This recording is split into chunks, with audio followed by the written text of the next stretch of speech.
right. Okay, you tell me when we're ready, Aaron. Okay, do we have Lucille and not Nelson? Lucille is here. We have not heard from Nelson. Okay, all right. I'm here, Lori. Hi, Lucille. Hi. Okay, welcome to board meeting. It is April, I have to read the date, at 3:02. And we welcome all of you to our board meeting with Mary Shumway, board member, Steve Black, board member, Lauren Ron, board member, Superintendent Nelson, Business Administrator Tyrell Pemberton, and it's his birthday. It's all around there. Yeah. The joys of board meeting. Happy birthday, Tyrell.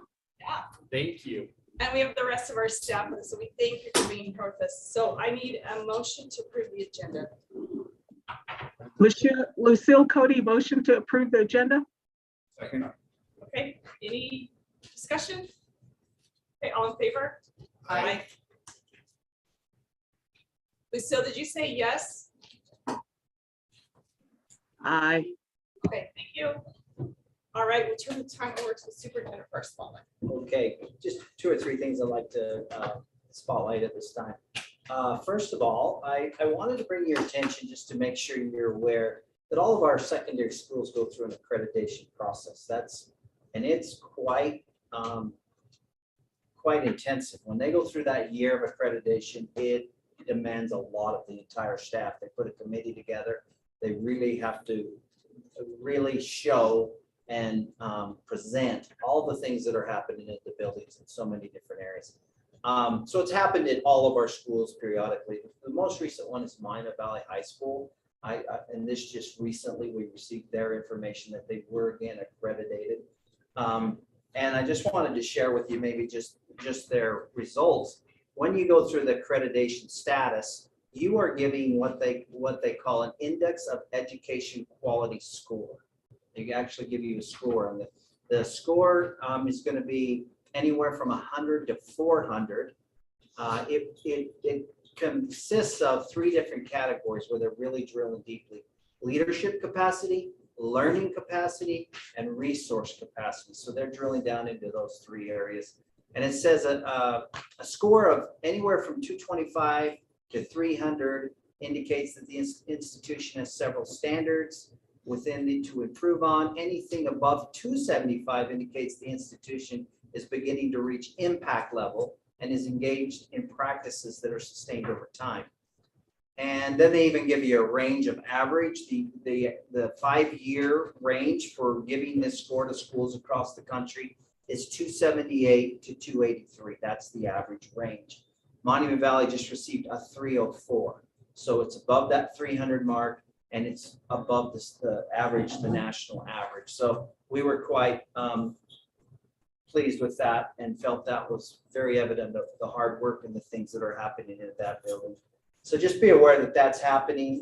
Monument Valley did very well, but it's also happening in our other buildings as that comes forward. I also wanted to highlight this. This became very new, but this is a book, The Future of Navajo Education.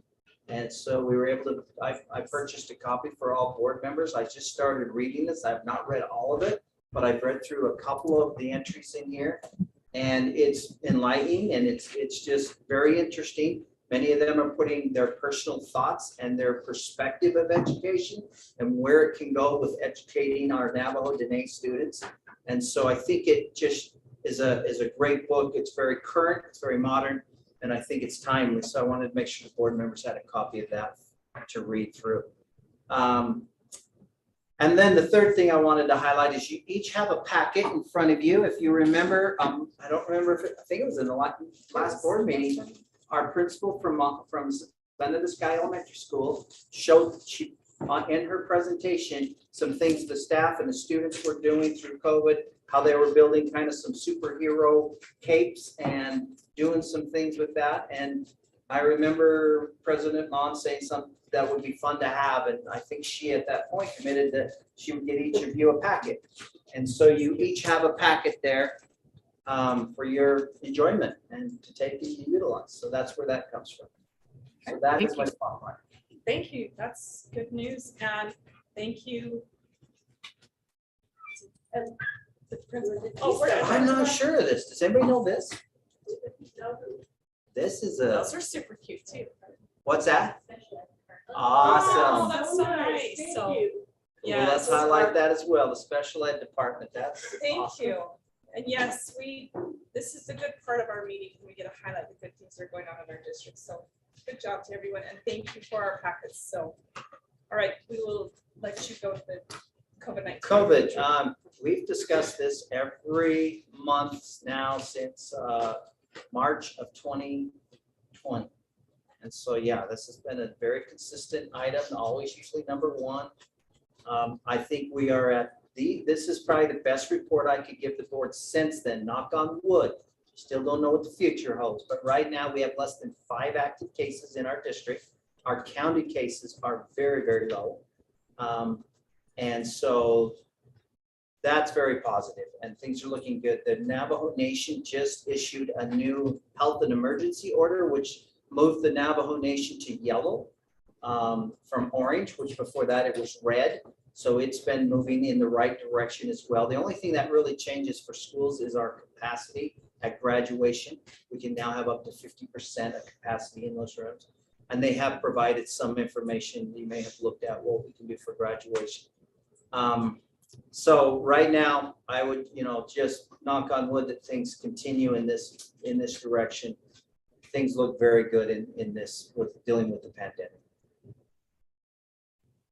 Okay, so when we get to our graduation, talking about that, then we will discuss how that's going to work. We will work with each principal and Christy will do most of this work. She will work with each principal to ensure that we are within the guidelines of the Navajo Nation health order. So that will just be taken care of.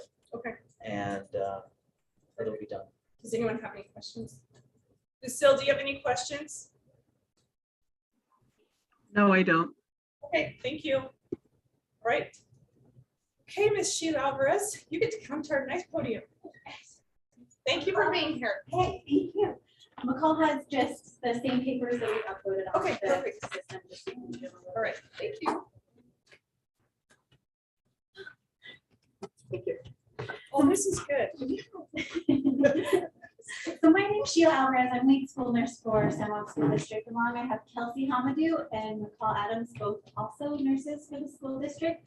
Today we wanted to discuss a little bit of what we would like to see as a district move forward with in medication administration in school. It is over-the-counter medications, and so our goal is just to keep kids healthy and in school as much as possible. It's kind of a nationwide thing that school nurses are in school to keep students in school. So moving forward, number 3. Be aware there is a slide presentation behind you. Oh, Wanna okay, sorry. What we do as school nurses is we try to enhance each child's educational potential by, of course, assessing the needs related to physical, emotional, and mental health. While we don't do a lot of mental health as a nurse, we are able to refer them to our school counselors. We also try to increase attendance by keeping the students in school and decreasing non-academic barriers to learning. So our number one, again, priority is to keep kids in school when it's possible. So statistically, we've been tracking from August until March 31st, and this is what we have seen through our nursing office, the health office. We've seen and returned 3,685 students from the nurse's office back into their classroom, and we have sent home 1,309 students. So, and looking at our sent home students, we have returned a third, or we have sent home a third of our population that we've seen in the office.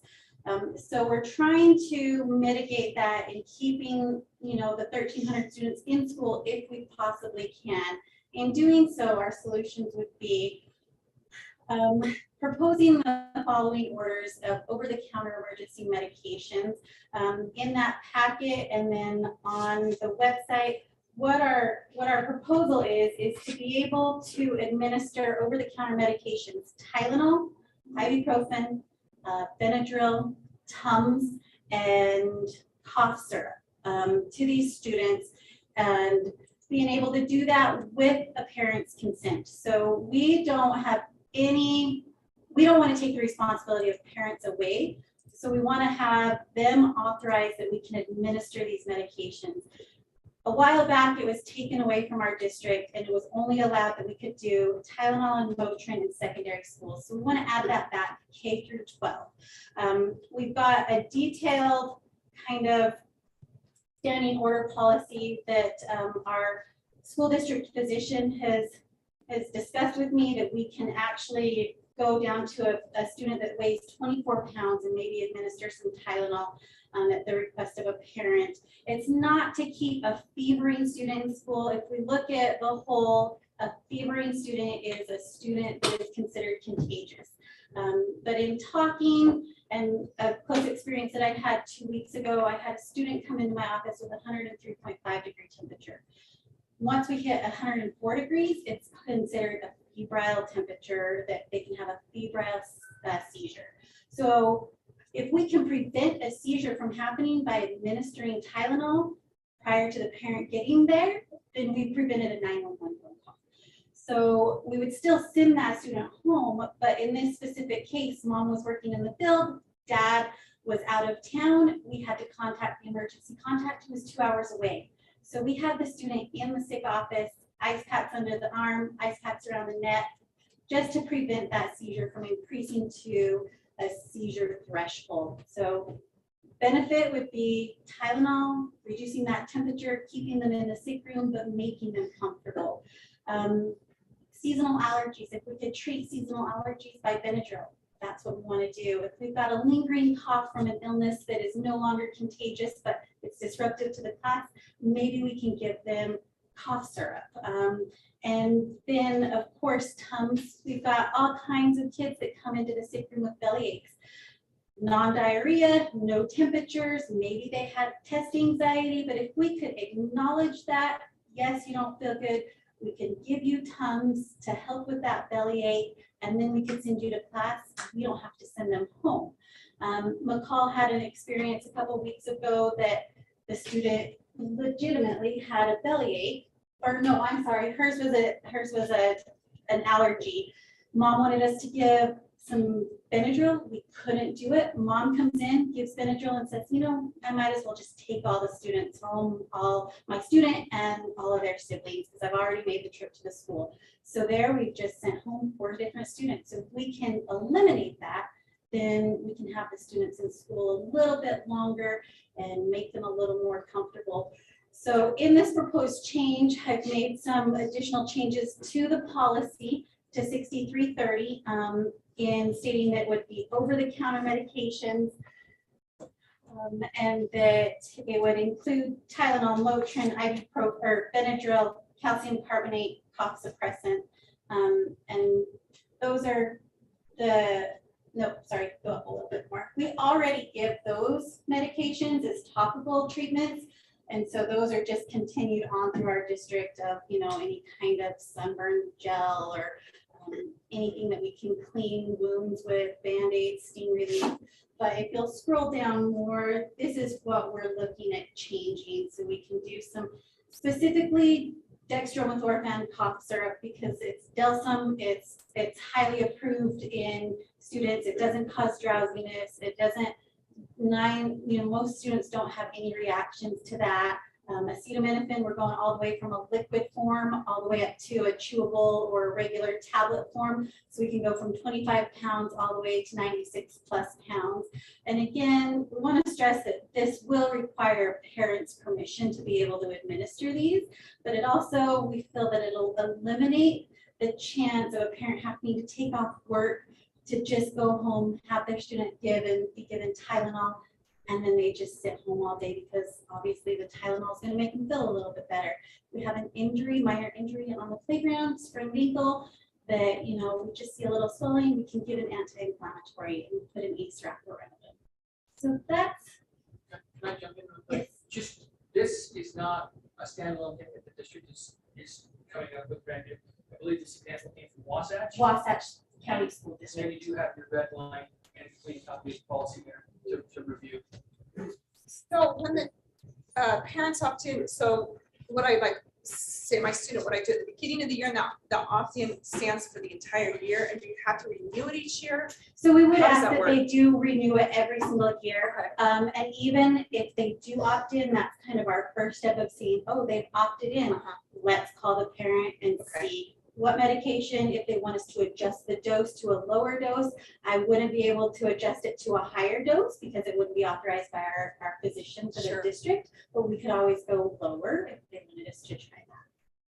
So it's like a standing order from the parent also for the Yeah, whole year. You don't have to get it every time.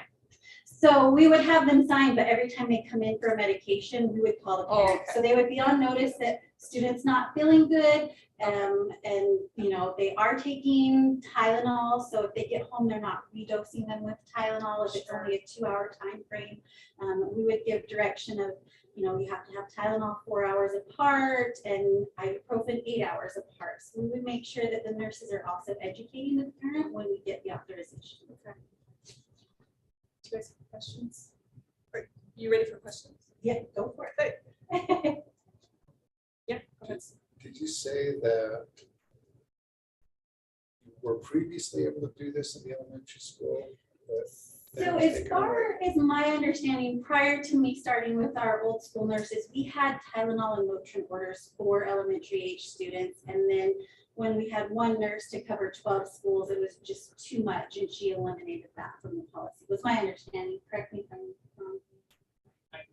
So that was when she trained me, I I think. don't remember that. but Anyway. I think, yeah. And then they Okay. just. And then, eliminated yeah, it. since I started 3 years So- ago, it's only been Tylenol and Motrin in secondary schools. Okay, so question, if a parent signs it and then you're not able to get in touch with the parent, do you give the medication? Do you not give it? So the only request that I would do to administer a medication is for a fever greater than 101. Because, you know, 100.4 is what sends them home. If we're gradually seeing that fever climb up and we cannot control it, then I would ask that we would be able to give an emergency dose of Tylenol and only one dose to that student, just to eliminate them going into the seizure threshold. But that would be the only medication that I would request that we could do it. So is it practical to have, I don't know how many parents are going to, I mean, everybody will be asked if they would want to opt into this for their child, is that right? Yes. And then is it practical to send a text when somebody can't talk on the phone? Is that practical? So it's Nurses. practical if we do not give patient information. So we're still held liable to the HIPAA law. And so we can't send patient information. If the parent would like to, you know, send us a text message or request us to have a text message, that kind of lifts that liability because then we're in direct contact with the parent. So we would be able to text them if the need arose, but I would prefer that we don't make that a common practice. I'm just thinking how many times somebody is not available to speak, but they're like, yes, my child's sick, please give them some medication. Absolutely, and That's what I'm asking. So absolutely, yeah. I If think that's a practical completely thing when reasonable. you can't, I mean, there's just so often where somebody can't talk, but they can text. Yeah, and I think that's completely. And so another question is, there isn't a nurse in every school. So a child comes to the office at Bluff Elementary and there's not a nurse there. Can somebody else administer these medications? So per those the are what we policy? call unlicensed assistive personnel. So those are our UAPs, and it will require yearly training done by the nurses, and we'll have a sign-off list, and we will have dedicated staff members that are allowed to administer those medications, and they will be given the policy, they will be given the routine of you will notify parents, you'll take the name of the parent, you'll sign this document, and then you can administer the medication. But it would take additional training from our nursing staff. Okay, would that typically be the office staff? Absolutely, yep. And what is the policy now? You know, a child says, I don't feel good, but they go down to the, you know, and they can't get a hold of the parents, and what do they do with that child? You know, are they encouraged to go back? They You feel are- okay now? Do you want to go back to? They class definitely or- are, and I've noticed, you know, in the schools that I'm in, I'll keep them for 15 minutes, sometimes 20 minutes.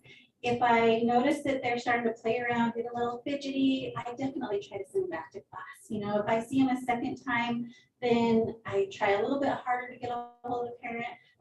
But we've modified our nursing rooms. We have pillows, we have blankets. We don't love to make it too comfortable because we don't want them to stay in there all the time. But we have the ability that we can give them a pillow, we can give them a blanket, and they can sleep if we can't get a hold of the parent. And we've been noted. And you believe they're really sick. And we believe they're really sick, yeah. I have 5 kids. I have grandkids. I know sometimes kids aren't sick. Absolutely. So And we- then when you don't believe them, they call you and say your child just threw up. Could you please come get them? Well, and what the trend we've noticed is on our spreadsheet, even though it's not listed on there, when the nurse is in the school, we have far less students that are going home. When the nurse is out of the school, it's just because we don't have that treatment, they don't have the time, because they're trying to do their office job plus be cover for the school nurse, that we have a lot more students going home. So, you know, that's something that we'll try to address as we pursue this too. Any questions? Okay, Lucilla, do you have any questions? Okay, for River Region schools, we would probably have to go under the health, Navajo Nation health policy. I guess we would probably have to look under that to see what their guidelines are. I would think, right?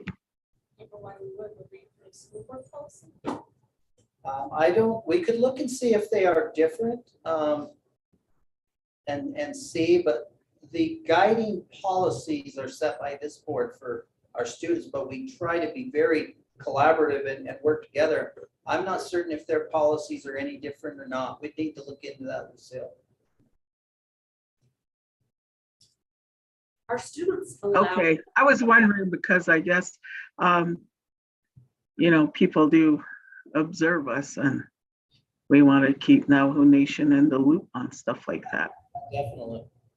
Would it be even just a matter of sending the policy to them? Letting them be aware of it? Maybe that's what would need to happen, so that they're aware of that change, if we approve it. Yeah, we can look and see if this in any way violates anything in their policies. I'd be surprised if it does, but we can look into it. Do you have another question? So, yes, are students allowed to have, you know, let's say they've got a sprained ankle, and so are they allowed to take and keep their own Tylenol, ibuprofen, administer it themselves? So in our school policy as it stands, if they have a secondary student and if they're taking an over-the-counter medication, they are allowed 1 dose for a 12-hour period. So they can pocket 1 dose of ibuprofen or Tylenol or any over-the-counter medication, and they can keep it on themselves, but they're only allowed 1 dose for a 12-hour period. Okay. And elementary and junior high, middle stage kids are not allowed to have. They're not, and to But be if I'm able to bring something- administer even just an over-the-counter medication, that's what we call PRN as needed medication, they have to go to a physician, they have to get a medication authorization form signed by the physician so that the nursing staff can administer that. Anything else? Yes, Nelson. Yeah, I have one question. In travels during sports situation, what's the protocol for that? So on the school nurse end of things, we don't have a protocol. Any of the emergency kits are usually taken by, it's my understanding that it's taken by the athletic directors. And so we don't have anything to do with the sports administration of medications or emergency kits or anything like that. It's only during school hours that we do anything with the students. So there wouldn't be any conflict of situation then at all? No, they wouldn't, they would only be allowed these medications during school hours, not outside during sports or anything like that. It would only be during school hours, is what we're proposing. Superintendent, do we have anything in that situation? When they're on, They- not just for sport, but for any travel? That governs what can happen with medication. I'm not aware. Are you aware? I know that there is, I don't know to what extent that there get some first aid training on register my coach would be, you know, I mean, there's concussion training and just very basic first aid that coaches required to take online before they are certified coach. So, other than that, I'm not certain if there's any direction or policy that addresses. Is there You know, something you're like- concerned about? Well, yeah, because we're talking school hours. And then in situations, like I said, students are on trouble. If somebody had gotten hurt or getting sick. So I do know It that- seems to be maybe more lenient for a athletic director to prescribe that versus. Well, I do know coaches, anytime they have illness or sickness, they do try to reach out to parents. It's one of the first things they do. We generally will have secondary students on most of our after-school things. Our amount of elementary kids that are traveling after school is way reduced to what we have going in our secondary school. So those students may have, like she said, one dose of Tylenol or for their headache or for anything. If some take it before a game. Register my athlete, that's that approval too. So So a parent can approve to have, can opt in to have. Register my athlete, which is. so they would work with the coach to opt in. Anything else? That's all we got. Okay, thanks for bringing that This is to on us. as an action item, It is. or, just so you're aware. Okay, thank you. Good information. Appreciate it. Have a good day. You too. Hey, Mr. Trevor Olson. Thank you, nurses. Thank you so much.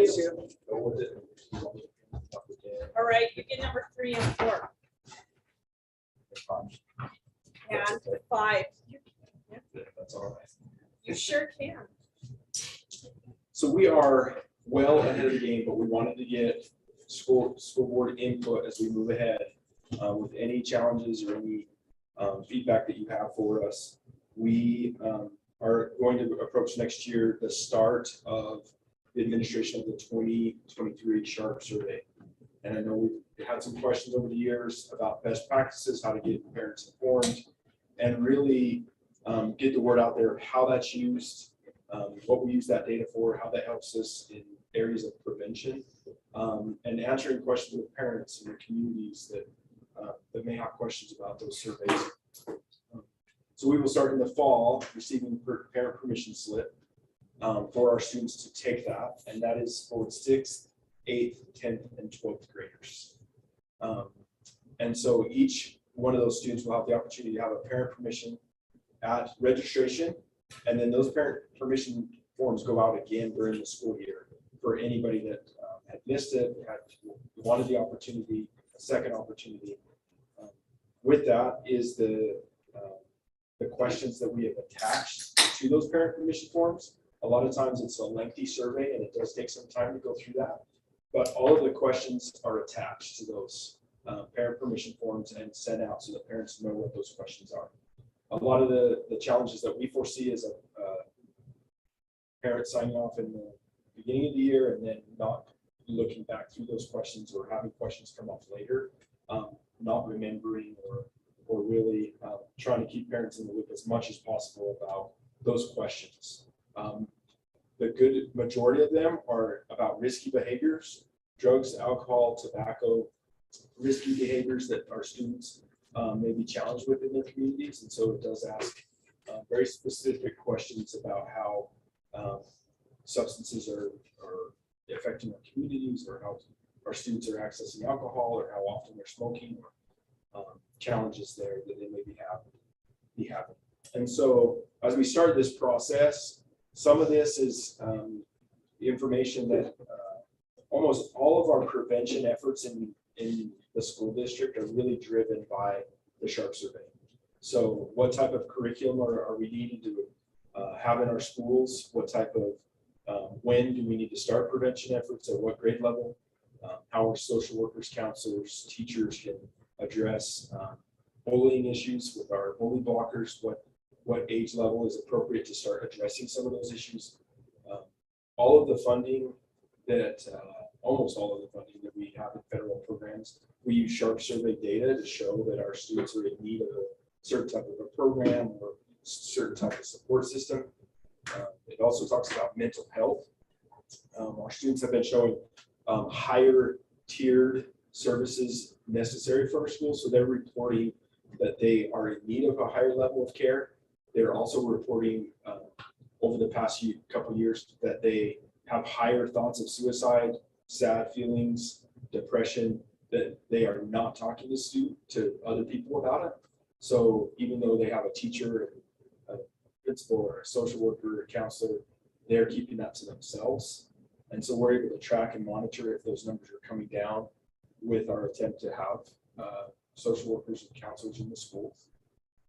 They are above average on a lot of categories compared to the state. It's marijuana use, a lot of tobacco or vaping use, and mental health, reporting their thoughts of suicide or suicide ideation. So we use that in all of these applications and all of the programs to really advocate for what we need to be doing to support our students. And so we use that quite often.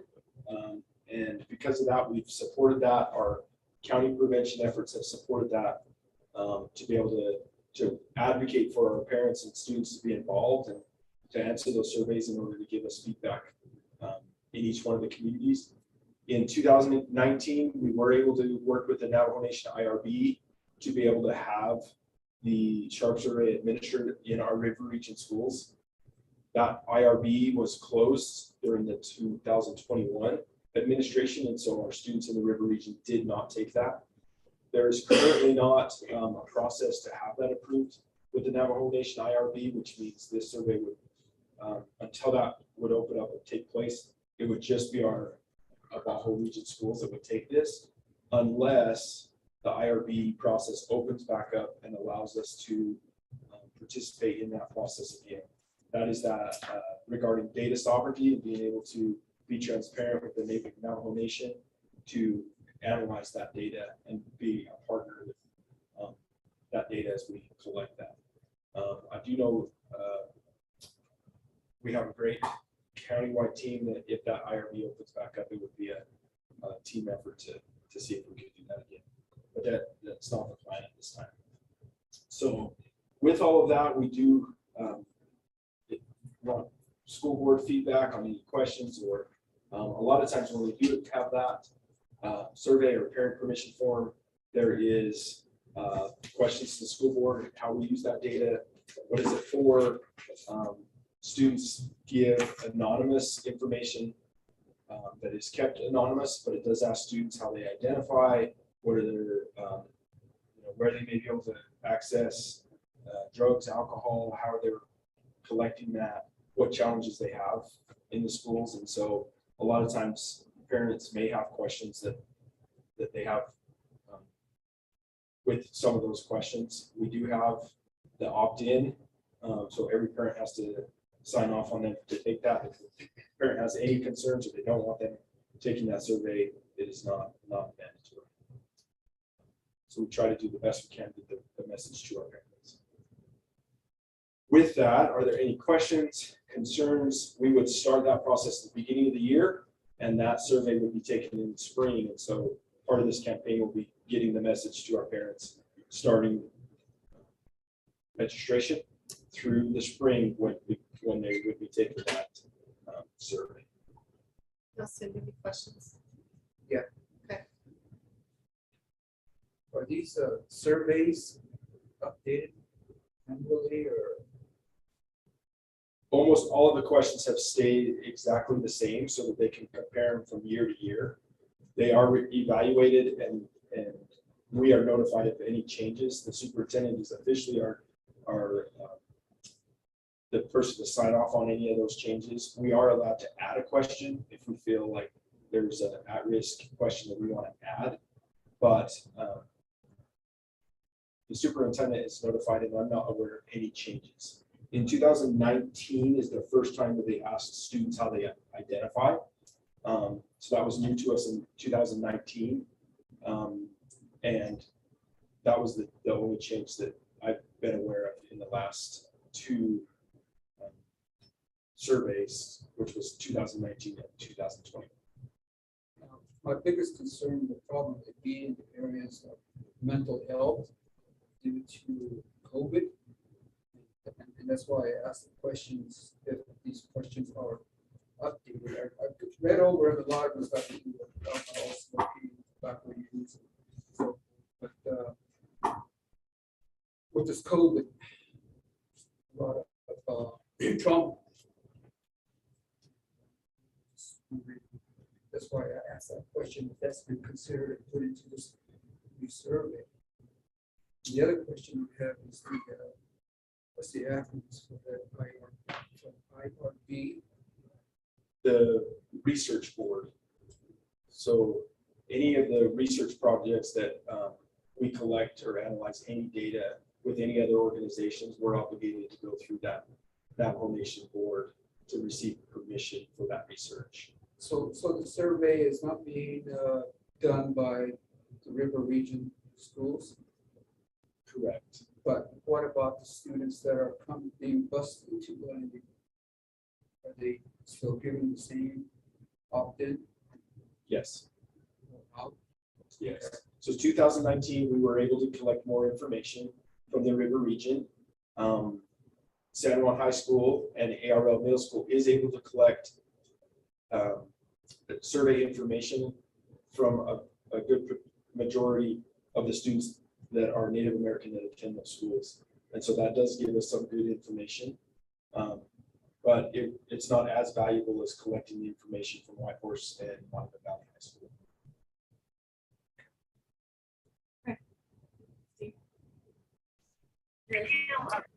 Trevor? Oh, wait, hold on just a second. Sorry. So,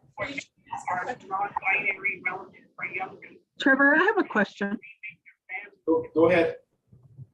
Okay, so is this survey the one we approach all chapters that apply to the school district to pass a resolution to get this survey done a couple of years ago? Correct. So in 2015, in order to partner and have the documentation we needed for the IRB approval, the San Juan County Prevention Coalition went to the chapter houses, presented a resolution that was passed by those chapter houses in support of our effort to have our students take the survey. That allowed us to get the IRB approval, and it definitely helped us administer that. So that is correct. So Okay. okay, Mary. Okay. Let's see. All right, so about the questions. So what is on the survey where it says extra questions? Or is that questions that this district could come up with? yeah, so as part of that partnership with the Sharp survey, if the superintendent or the school board had a question that they wanted to add to that survey, we could partner with them and officially ask that and add that as a question. That would be up to the school board and superintendent to collect that information. The only other one that was recently added by school districts as part of this Sharp survey feedback was the seatbelt questions that allows them to ask questions about safety and students wearing their seatbelts, and that was valuable for the state of Utah to collect. But we do have the option to add questions if we felt something. But there So are like not his questions COVID to question. So like the COVID question, if he wanted that, he could have that.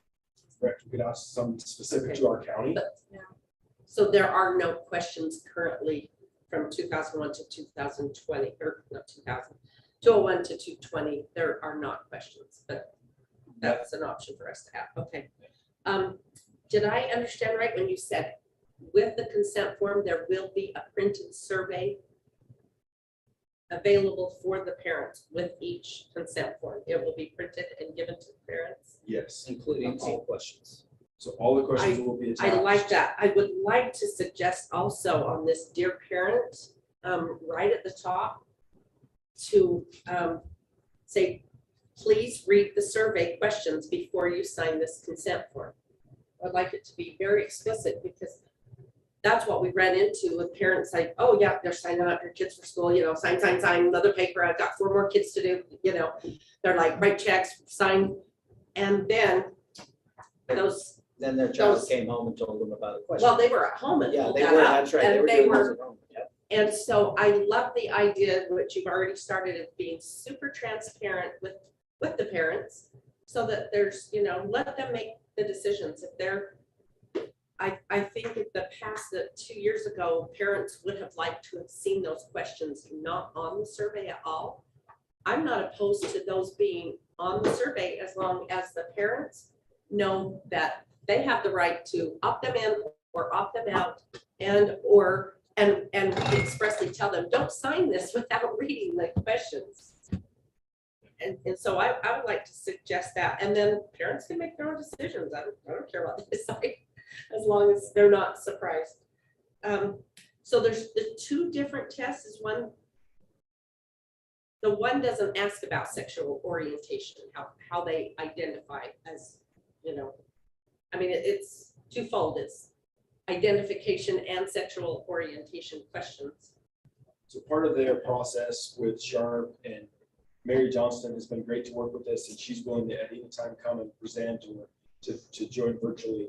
But there are several different forms that they use to validate the survey.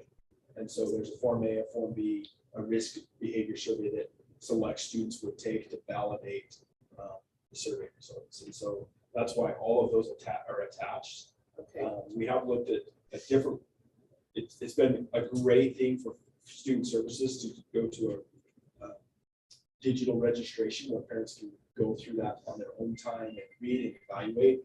But the opposite also goes, because potentially we may have parents that click through those very quickly. And so having that available, but also having them read through that is a challenge, which means we'll try to do it at registration. We'll send it home with the students for that permission slip. The other challenge too is it is the alternating grades. And so parents may wonder why their student takes it every other year, or their student never gets to take it. So with that being 6th, 8th, 10th, and 12th, there's some questions there with why those. And so we'll do the best we can to advocate for parents reading that, understanding those questions, asking questions ahead of time, and making an informed decision if their student takes that. That's perfect, because parents are saying, oh, I just signed that. Without, okay, and then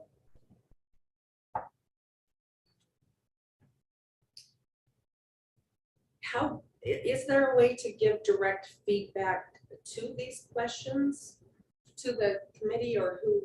I mean, if somebody wants to give feedback about the questions that are on the survey, how would somebody do that?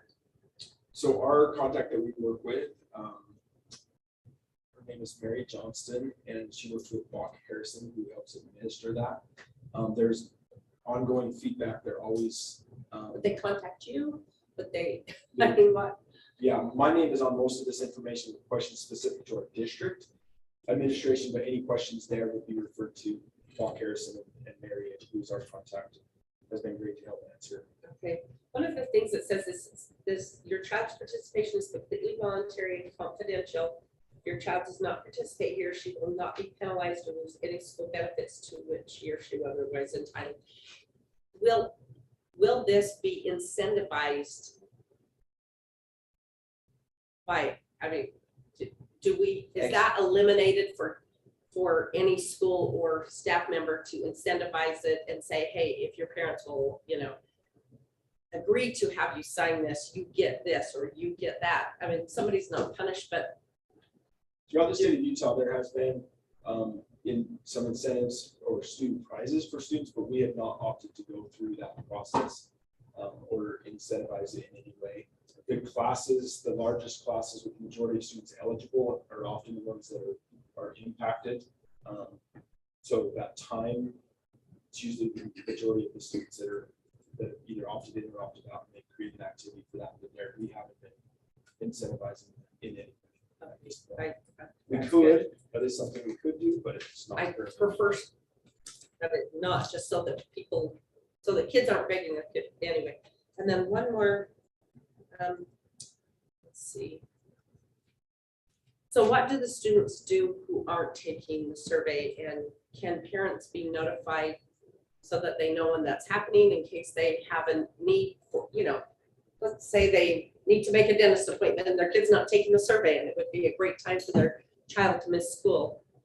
Every school has come up with the best plan with the number of students that they have taking that. So whether that's flex time, walk time, whatever our schools are calling it, come up with the best way for students to use time that they're not missing something else to go and participate in the survey. So we'd ask them to do that again this year, just absolutely make the best use of the time, according to how many students you have in those grade levels and what they have available so that they're not being penalized and still have the opportunity. And so what do the students do who aren't taking the survey, just like have a study hour? So with the use of the time that we have available now, they would be able to have. And again, every school is left up to their own plan to make it the best, but in some of those situations, they have multiple activities going on that they could, some students could go take the survey, others would be doing STEM activities, others would whatever they selected, so. They may have homework, they may have. Right, thank you. Answered all my questions. Shannon's been having us with that awesome time. I can't remember. What is that called? No, through the library. My kids have loved that. Anyway. And I'll tell you, there's so many questions in this thing. I would definitely be just filling in bubbles for a pattern. Man. Well, that's what I thought, especially when I read one after another to, most of it's duplicated, but there's questions about sexual orientation. Okay, anything else? Do you want me to know where? Yep. It's a long survey. There's no other questions. Yep. So one of the projects that we can use Sharp Survey with is mental health, and we are always in need of providing mental health to our students in these communities, and I'm a huge advocate finding any way to support our students. And so the AWARE project is an opportunity for us to partner with the Department of Human Services to be able to apply for funding that would, over the next 5 years, be able to supplement our mental health programs, whether that's training, travel, personnel. And over the next 5 years, with ESSER money potentially going away and some changes to our at-risk WPU funding, we are notifying the board we would like to proceed with an application to provide that support to our schools, especially with the emphasis on providing mental health. With that comes some screening. If you ever hear of mental health screening in schools, it is a parent permission that parents are asking that their student see a counselor or get mental health counseling, and they're giving permission for their student to give a screener in order for mental health professionals to determine what type of treatment is beneficial. Those are normally anxiety or depression screeners that would give counselors a good indication of what type of help would be beneficial for that student. And so the screeners, as well as the funding, we'd like to notify the board and proceed with an application to partner with them for that. Anything else you want to add on that? I have one more question I forgot to really clarify. On those different surveys, going back to the surveys, I just assumed that the younger kids, 6th graders, were taking the one that doesn't include the sexual orientation. Is that correct? Or I believe they asked that in all. because I thought the first one I read, yeah, the first two. 6th grade forms, and they don't have those. It says 6A and 6B, and I wasn't. I don't think so. Okay. So 8th grade, 8th, Right. okay. And we can double check that just to make sure that that's. We will get the questions again. Yeah, I think that's great. Parents, yeah, I think that's great. They can make their. Facts, and then the letter of, don't you? Question. Are you utilizing the Navajo Health system? Services? Yeah, so right now we're utilizing any mental health resource that we can in the county. That includes Utah Navajo Health, San Juan Counseling, and we've partnered with the University of Utah to provide counseling hours in our schools. And almost every single one of those agencies, including ourselves, have had social work or mental health positions are opened and that they've gone unfilled. And so not only us, but each agency is going through and doing as much as possible, but each one of those agencies is doing the best they can to keep up with the needs in our county. Do you ever reach out to the areas, service centers like the Pimenta Indian Health Service, which would cover Mon Valley and Navajo, because they're distributed in that region? And then the Shipra Center would be like for White Horse. Yes. Do you reach out to them, or are we getting any services from them? We have a couple of different coordination meetings where we all attend and advocate for services that we're needing. That continues to happen on a monthly basis to try to advocate for not only services, coordinate services that we have now, but advocate for more services. We work specifically with Rick Hendy on a lot of that through Utah Navajo Behavioral Health. And he's been great to work with and provides a lot of support to our schools right now. It's a monthly coordination with all of those agencies. I ask because Indian Health Services is obligated to the United States government to provide services. Our students living on the reservation need to utilize those institutions as well as the local, like the health systems. Absolutely. We agree with you. And those coordination meetings are very valuable to help meet specific gaps in services. And so everybody's been great to work with, but everybody's somewhat limited in what the resources are currently. And the other thing too is in the past months, we've had reports from our local principal that we're having great need for counseling. I've been wondering about those other help facilities. We need to get some help on them as well. Absolutely. Okay, thank you. The next thing on there is just a letter of support for the Native Youth Community Project. We've partnered with the Office of Indian Education on several projects over the years, including the 2016 cohort for the Native Youth Community Project, and then most recently the ACE, Access and Choice in Education Grant through the Office of Indian Education. There's a new opportunity through the Office of Indian Education for another Native Youth Community Project, which is specializing in heritage language programs. And so this would allow us to do a lot of great work applying for this funding to be able to support our heritage language teachers, our knowledge goals, our activities that our students are currently involved with. That would give an extreme boost to a lot of those programs, as well as look at potential barriers that some of our paraeducators may have in obtaining teacher licensure or attending more education to become certified to be heritage language teachers. And so we bring that letter of support to you today to ask for your support in writing that application that we would submit to the Office of Indian Education for a Native Youth Community Project in 2022. The deadline is next week. We are all done with the exception of documents coming from the Department of Dene Education for our partnership. And as soon as that arrives, we will submit that application with your letter of support.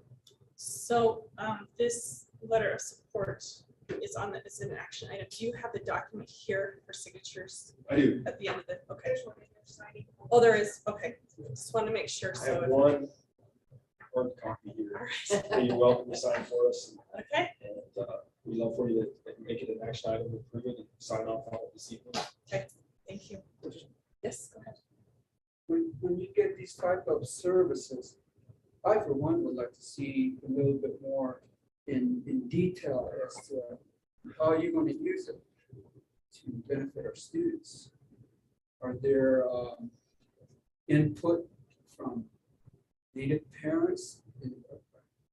Are there needs out there that we need to hear about to use some of these? So at some point, I would like to start seeing some of these rather than just a letter, is how a little bit more detail how it's going to be used. Yeah, we have around a 50-page application, and that can be a little bit too much information as well. But stakeholders include our White Mesa Education Director, our IEC provides input, our Heritage Language Director, our all of those programs have submitted a letter of support as well with their own components. But we'd love to share with you as little or as much as you want to read through. And part of that process is having stakeholders have the ability to say how they would like to see that money used. And so that comes upon receiving those grant funds. It doesn't have to be all 50 pages, but it's somewhat like a school trust mass. There's a little detail, we get the picture. Absolutely, we'd love to share with you. Thank you Thank you. very much. Mr. Kais, can you present in 3 minutes? This is just going to be super quick. All right. Because of the way things played out with the legislative session and where we're at with some unforeseens in medical insurance, we're behind on negotiated agreement. Last year, we brought the negotiated agreement to have it signed this month. We don't have that prepared yet because we don't have final numbers on the insurance yet. Those numbers are looking kind of interesting. So this is just kind of a heads up to tell you, as soon as we get the information, which Tyrell and I are hoping to have some pretty decent numbers on the 19th, we will get back at the table with the negotiations and hopefully come with negotiated agreement prepared for May board meeting. And that will be time sensitive, so I don't want to spring it on you, but we will be hoping that it can be approved and that we can get contracts out by before school's out so that they can be returned. Because in the past, historically, when we've mailed contracts out, it causes panic and teachers think that they don't have a job, and it's a real headache. So I just don't want you to be blindsided next board meeting, but our intent is to come to you with a negotiated agreement, hopefully one that you will be able to approve at that time.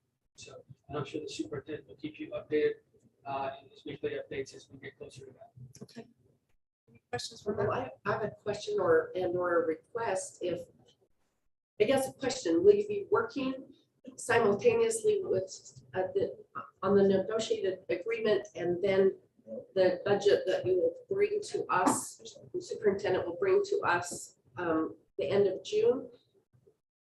If those aren't, you're not working together on those and anticipating that, I don't want to be asked to raise taxes in June. So it would be yes, is the answer to your question. Okay.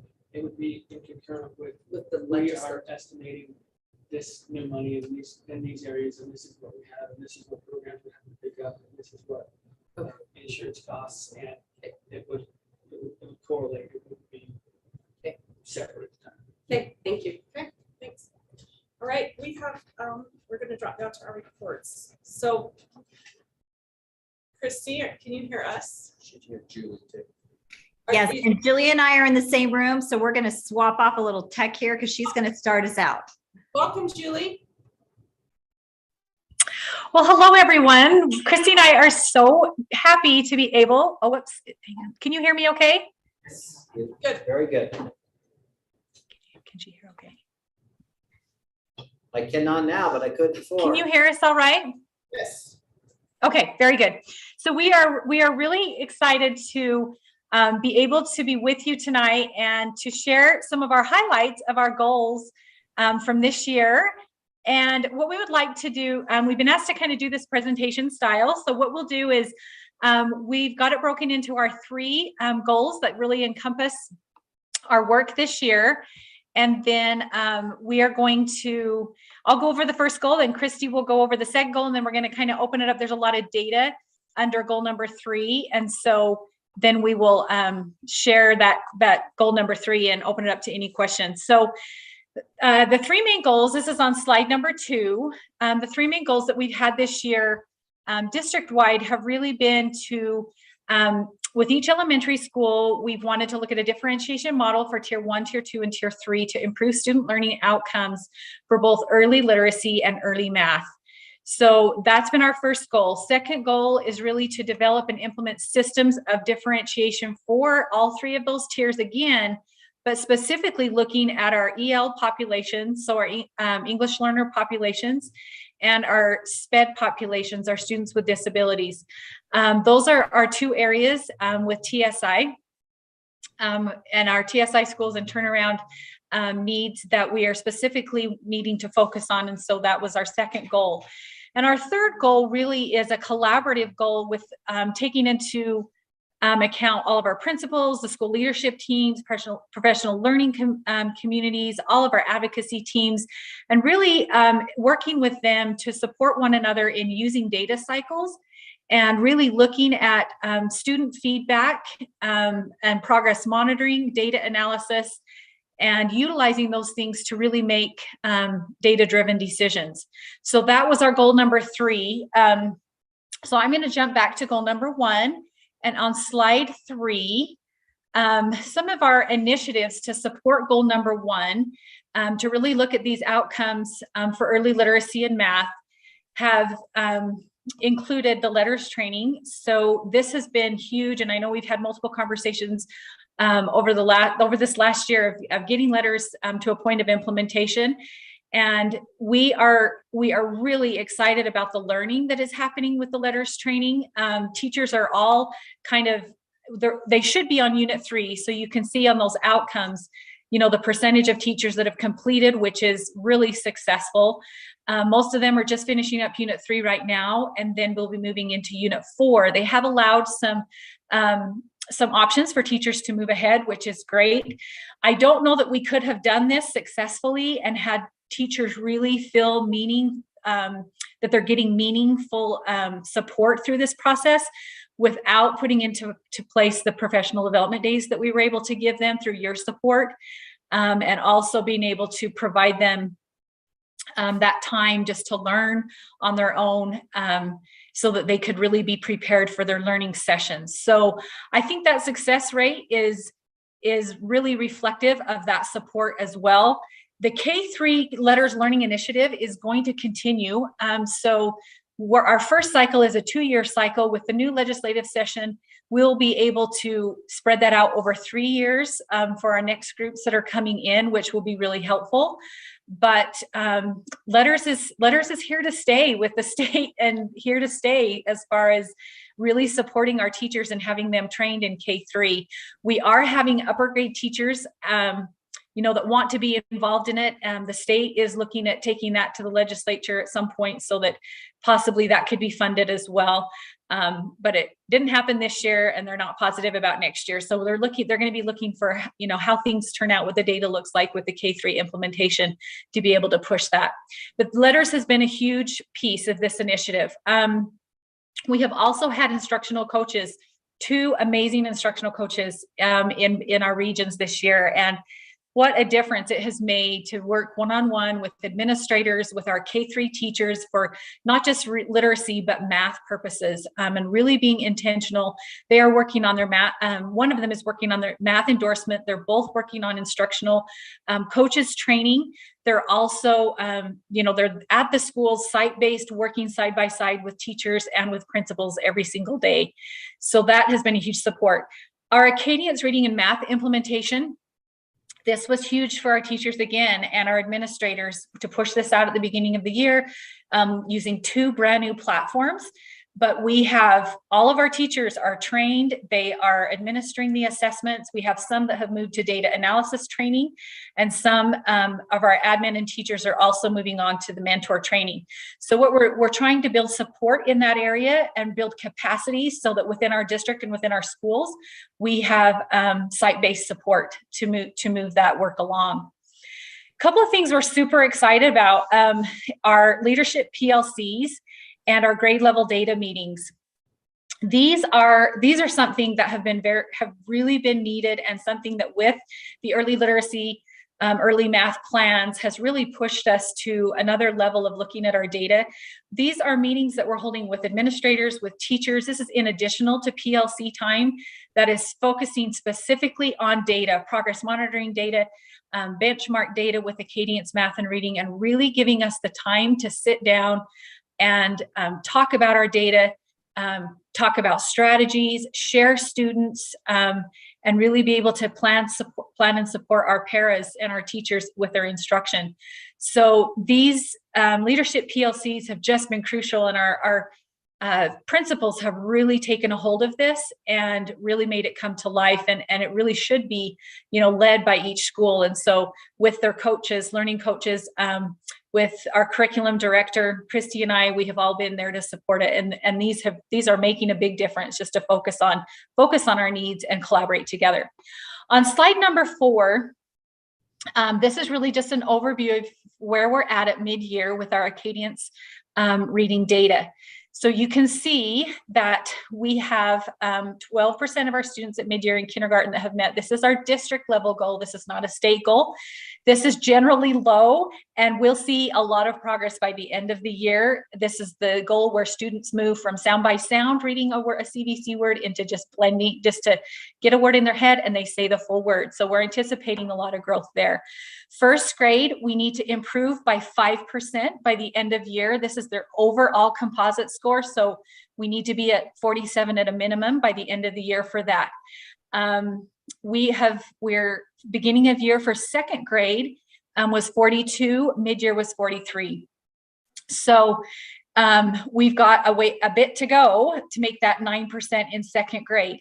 Our first and second grade goals are also submitted as state goals. So they're district goals as well as state goals, but we have to meet one of these goals in addition to the 60% goal on the right. So we're monitoring that closely. And then you can see third grade has gone down 1% from the beginning of year. We have a huge focus right now in our schools on fluency. So we are really hopeful that with the progress monitoring data that we're seeing, that we are going to come really close or meet our goals there. Third grade goal was not a goal that we submitted to the state, but it is a district level goal. On the right-hand side is our data for meeting our 60%. So these are our students that have to make typical or above typical growth in their reading. And you can see that at mid-year, we were at 60%. So while our data on the left-hand says that we have a lot of room to grow individually as far as proficiency is concerned, individual students are making typical or above typical growth for their level. So we are at 60%, and we'll be anticipating to even improve that by the end of the year. Math Acadience is on page 5, on slide 5. And we did set that as a district level goal that we submitted to the state, and we went with 60% this year. So at the middle of the year, we didn't have that set, but after our middle of the year data, we did set that. And so we're at 59. So that's exciting. And we're really hoping to make or exceed that 60% goal. Okay, it's your turn. All right. First, thanks for allowing Julie and I to be in 2 places at the same time. There you go. Okay. Erin, I'm going to have you just jump into slide number 6. Perfect. So I'm just going to highlight a few of the outcomes from this initiative. And this is really looking at how do we better support our multilingual students and our special ed population. So a couple of things that are happening currently is we are piloting in the elementary schools Lexia English. We use Lexia Core 5 for an intervention program for reading, and they have a targeted program for English learners. So that is currently happening in our elementary schools, and we're seeing some success there. It also includes specific interventions based upon that intervention data. We also have this year adopted the EL Wonders program that adapts into our current curriculum that we have for elementary, but provides additional resources specific to those EL students. And a number of our schools, I know the River region, the majority of them are using the EL additional workbooks that go along with that core curriculum, that tier 1 curriculum, to provide additional support. Another important component of this goal is our paraprofessional training that we've done throughout the year. And we've worked with the Utah Educational Policy Center, and we've had in-person sessions for paraprofessional training, as well as virtual sessions, as well as individual school coaching sessions where they work with the administrator and the paraprofessionals. And that has been a really successful program. We've seen a lot of success with our paraprofessionals. We always do. We appreciate all the work they do. But this has been, very focused to supporting them. They're such a key component in our schools, and particularly during this time when we're looking at that opportunity loss for learning, the work they're doing is so critical. So we've provided, quite a bit of additional support for them, and we'll continue to provide that support. And we feel like that's been one of the huge successes of this particular initiative.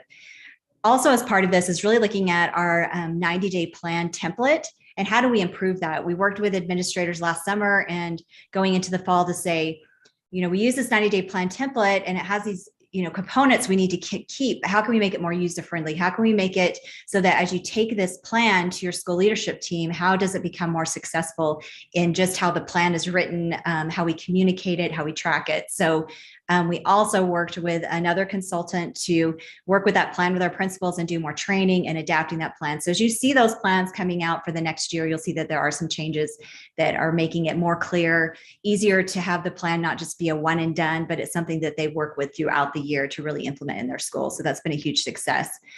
The other thing is just working with the district leadership team in really designing what does it look like to support instructional leaders in the building so that they know how to work with teachers and really those best strategies for providing intervention, for providing remediation and acceleration in the classroom. So the district leadership team has really dug in deep and investigated those strategies, looked at ways to share that in principals meeting and designed that professional learning. And that's happened, every month in principals meeting, that they've used that time to really work with our principals in those areas so that as we're, working towards overcoming some of this loss that we've had in actual instructional time, that we have those strategies and the leaders can lead as instructional leaders in the building. So that's been a huge success as well. Erin, if you could go to slide 9. I also just want to highlight our intervention support system. I know we've talked a lot about this throughout the year as our secondary principals have come in and done their presentations for you. You've asked a lot of questions, but I just really wanted to highlight that this is something that we've worked on also with secondary principals and breakout session every month is how do we collaborate and improve these systems? And this is ongoing. This is not, hey, we did it. We implemented flex time and this year.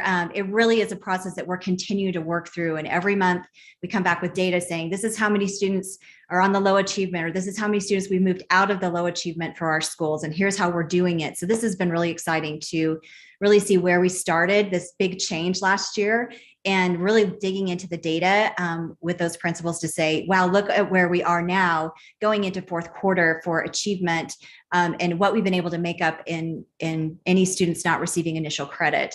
So that's been a really exciting and successful part of this goal as well. And then if we can go to slide 11. This is our goal number 3, which is really looking at those data processes. And just a couple of things I want to highlight here, and then Julie's going to highlight a few things. So I just wanted to highlight the Q-tip training and instructional rounds.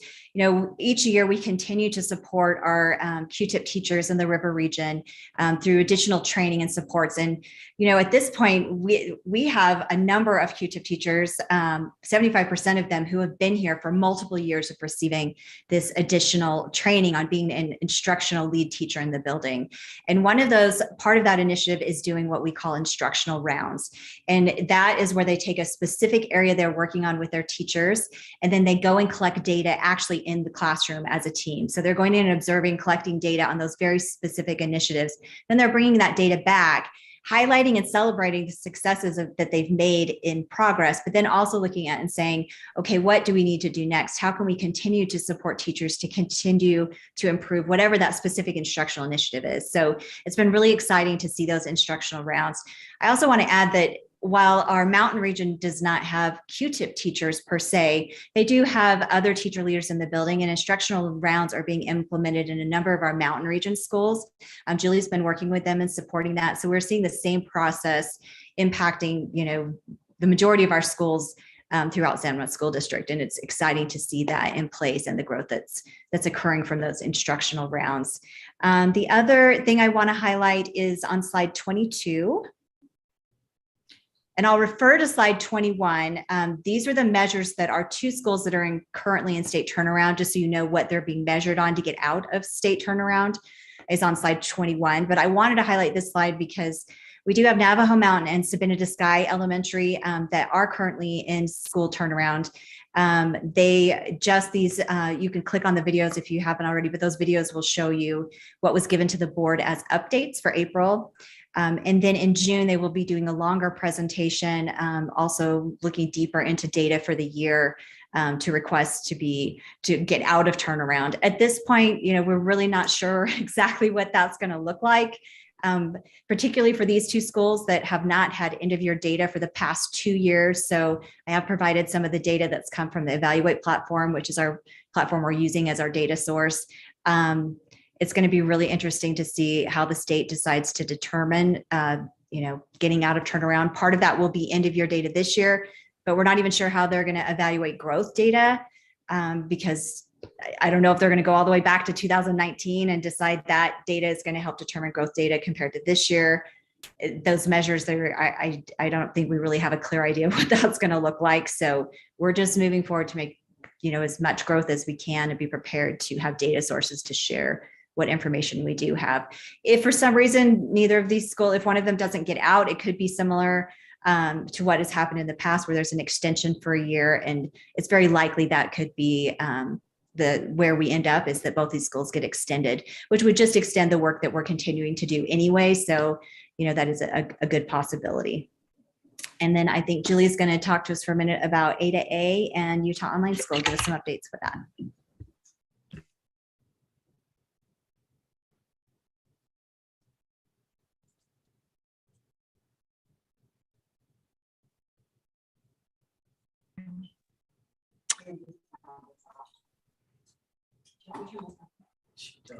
Okay, so back on slide 11, one of our initiatives is A2A, so assessment to achievement, and we are moving into year 4. I can't believe it for some of our schools. And it was a 4-year program that we would participate in. Some of our schools are moving into year 3 and some in year 4, but we've been able to overlap them and do the professional development and support side by side. So this is the work that we've done really to support our school leadership teams, really empowering them in being able to look at create 90-day plans, look at their 90-day plans, create goals that are meaningful and measurable, and then be able to monitor that.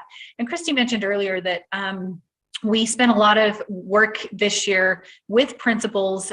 Principals spent a lot of time working with learning how to really all the components of a 90-day plan and how to really make those more effective. And they came up with an idea of a tool we could embed so that we could really have a monitoring tool built right into our 90-day plan. So it's not just a plan that's presented, but that's just, here's the plan in front of you, but it's really a work in action where they can track it right in the document themselves, their progress. So that's really a great thing.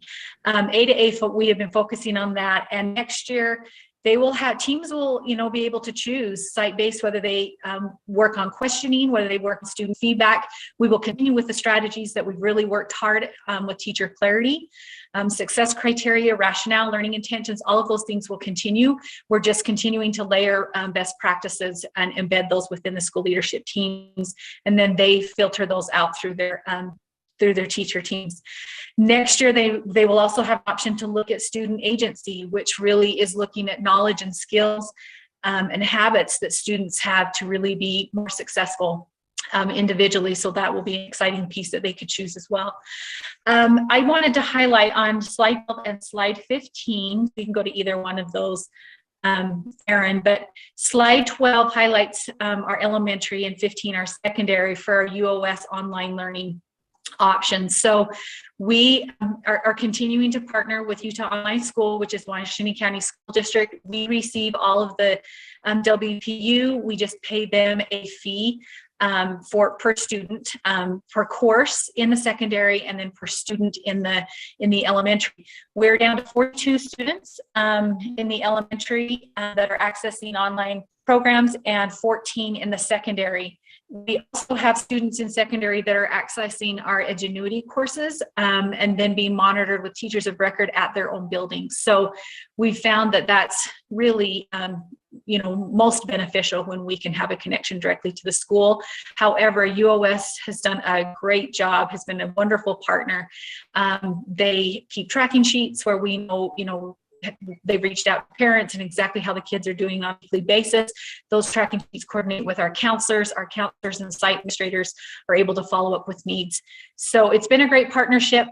Students are coming back more and more face-to-face all the time, and that's a good thing as well.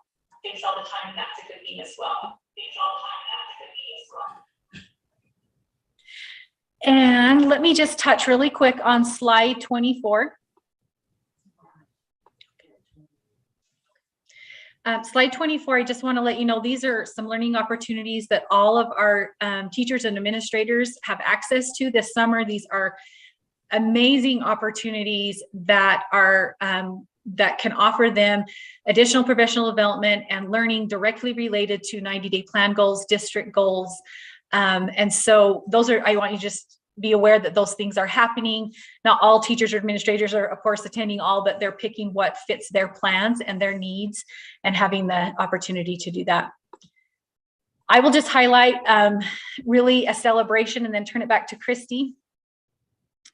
But this work that we have done with our 90-day plans and really making them actionable has been a huge celebration. In-person instruction has been amazing this year to have everybody back, everybody on board. We have continued with high expectations, and people feel it. We all feel it, but we feel like that's been important to move the work forward. So while there are high expectations, we're also embedding a lot of practices for intervention and support for our at-risk students. So let me turn back to Christy to wrap us up. So I think we're actually out of time. So we'll just say thank you for your time, and we're happy to answer any questions specifically that you might have for us. Okay, thank you so much. Lots of good information. Thank you.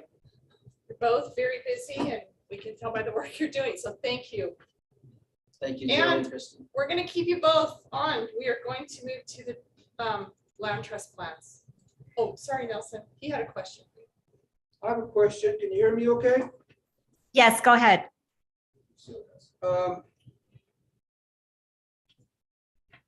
Pre-COVID, with the turnaround skills versus currently, how much improvement has there been? Yeah, so we are seeing a little bit that's a tricky question as far as accountability measures improvement versus what we know is improvement, right? So because we don't have that year after year data like we'd normally track through turnaround or with any school. So I think I can address that a little bit though, Nelson, when I look at the Catapult Evaluate data, and I go back to 2018, 2019 at the same time period for Sabina de Sky Elementary. The data that we have now for those same exact months for those grade levels is higher now than it was for 2019, which is our last, end of year data. So if that continues, I would expect that our proficiency numbers, could look higher than they did in 2019. So to me, that's an indication of growth. And that's even, with this online distance packet learning that we had. So that leads me to believe that we are seeing that growth. I think, some of the other measures that we're looking at is graduation rate. We have seen that increase for Navajo Mountain, an increase in, ACT score, because that is a data source that we've had each year. So I would, it's hard to say this year what that's going to look like for this year, but it's just hard to say for this year. But what we've looked at for the past 2 years is an increase with ACT data at Navajo Mountain, and we are seeing that increase. And those are outcomes from putting in a better system for supporting students to get their credits for graduation so that they can graduate. So all of those systems through our school improvement plans, we're seeing those outcomes in those areas that maybe aren't as impacted as maybe some of the other areas. So I don't know if that really answers it all the way, but at least we are seeing some indicators. Yeah, one more question. Looking at slide 4.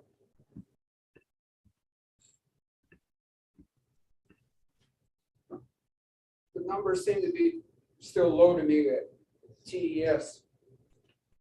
They are, I mean, they are lower than what we've had in the past. If you could look historically back at our school land trust plans, I would exclude last year because it was a different situation. But in all of the previous years, if you look at those school land trust plans and what our data looked like, it does look lower. But So- I mean, I still think coming in, looking at, and we're looking at a little bit different measures. If you look at, even 4 years ago, we weren't looking at typical or above progress growth. We were really looking at students reading on grade level. So you're almost comparing two different data sources. So they're a little bit, they're both still oranges, but maybe one's a tangerine. So there's still indicators, and that's really what this data is showing. But that is an area we are going to have to continue to focus on, is that early literacy. And I think that, goes to the fact in first grade this year, they were working on the alphabet, where typically they're working on, reading single syllable words with different patterns. So, I mean, I think that number should go up with time, just students in the classroom and getting that additional support. So with the new legislation for the turnaround, I hope that's not a free ticket for us to get out of turnaround before we actually do, without making any improvements. Yeah, and I don't, and that's why when I talked about turnaround, what I really think is very likely is that we'll get an extension for a year, because I mean, they don't want it to look like I don't think we want to deal unfairly with the school and the progress they've made, but we also can't, I don't know that there's going to be enough data to say we've made the progress. So, which other side you go on, staying in school improvement for another year, it's not necessarily a bad thing. I think it's just support to continue the initiatives that we have in place and that are moving. And, I work closely with both of those schools. And, I know a long history with one of those schools, having been there as well as the principal. So, I do see what's happening in the day-to-day working of the schools and the systems of the schools that are there. I have seen significant growth with both schools, and ultimately those systems and those instructional improvements and that tracking of credits in secondary, all of those things and course offerings, over time, that is going to the data is going to move. We know those things are research-based, they're going to work. So it's just getting the time to prove that. And that may require another year. Oh, and one more note, Nelson, probably to be aware of, is the funding for turnaround. There's the consultant funding, which was separate. And then there was the cohort 3 additional funding that was written in as a grant. And a large portion of that funding is still there because we were unable to put the initiatives in place for some of those things because of distance learning. So, for both of those schools, that funding is still there, and we'll be able to continue quite a few of the initiatives for the next 2 years using that funding, regardless of what happens with state designation. Okay, thank you. Those are my only concerns for the turnaround schools. Very concerned. Thank you. Lucille, did you have a question? No, I don't. Okay, thank you. All right, Christy, are you or Julie going to lead out on this? Yes, so I think I'm going to lead out because I have a plan that I need to make a clarification on. So Montezuma Creek Elementary and their goal for math, they left out the percentage of growth. So I want to make sure that you're aware of that. So, because this is an action item to approve these plans. So their goal would be a 15% improvement of growth. So I just want to make sure you're aware of that. Okay. And then I do have 2 schools as well that have a slight carryover in the plan. We typically don't want them to put a carryover in there, but we're hiring new staff for that position. So it's likely there will be, it's less than the 10% by far, but usually we don't want anything there. We want to spend the money, but just know that that's going to go to staffing. And it really just depends on, like, for example, Montezuma Creek, if we hire a brand new first-year teacher, will look different on a salary table than if we hire a more experienced teacher. So it's likely that that will be used with salary.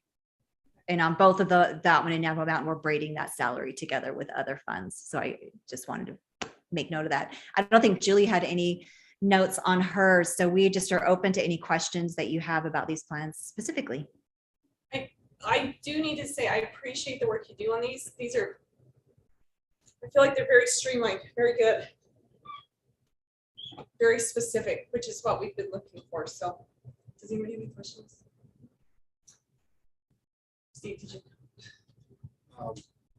Just a few things that I noticed reading through the plans. I guess it doesn't rise to the level of a concern of wanting to bring it back next board meeting. But just how the goals are stated. For example, PES, 60% of second grade students will make typical or above typical growth. And the 60%, a 0.5% increase is a decrease. You know, we don't have a baseline in the goal as to how aggressive that goal is really. Yeah, and sorry about that. I can follow up with Monique on that. We do try to put a baseline goal in there, so that just slipped by us. But yeah, having something to measure from, I think you're right on. I appreciate that, Steve, for bringing that up.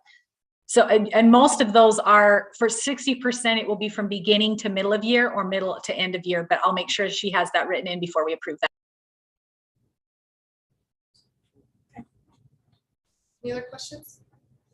Okay, thanks so much.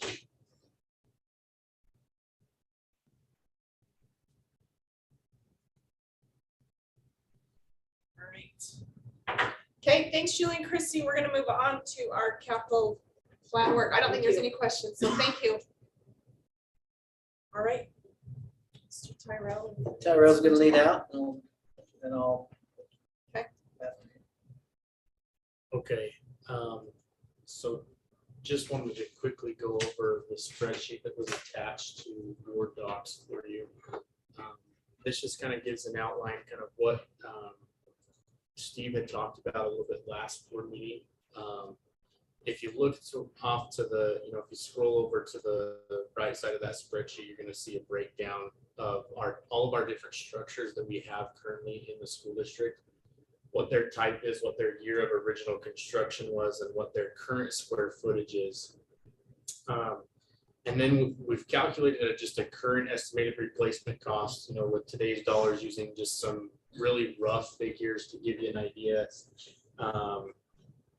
for, the cost per square foot of each school, of the housing, of our office space, just to give just a really rough estimate. And just to maintain some consistency, we just use the square footage that we have currently. So this doesn't take into account like any type of improvements or upgrades.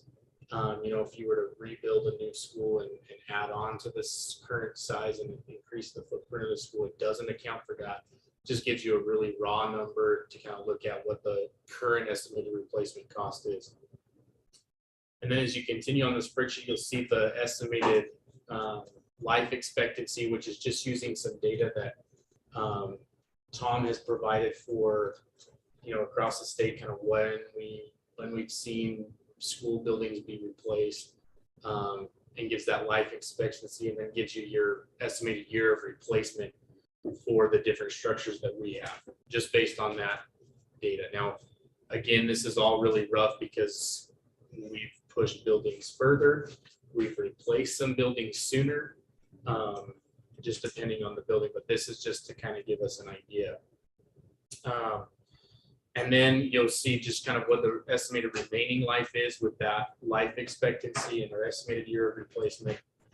And then the last two columns on there, in column S and T, are your savings cost per year needed if we complete the 4 projects that are showing up as needing to be replaced in the upcoming year. That gives you an annual savings cost. So, for example, on that row 4 Monticello Elementary, because it was built in 2013, we show the estimated year of replacement of 2078. So we have 56 years left of life for that building. So in order to replace that with our current strategy of what we've done of building buildings in cash, we would need to save almost $500,000 annually per year for just Monticello Elementary in order to replace it in its 65-year lifespan. And so you'll notice down the bottom, you kind of get a total. Now that furthest column in column T is what we would need to save, every single year if all of our buildings were new today. So if we just had, this is just taking the estimated life expectancy of the building, and if they were all new today, what your savings cost per year would be needed.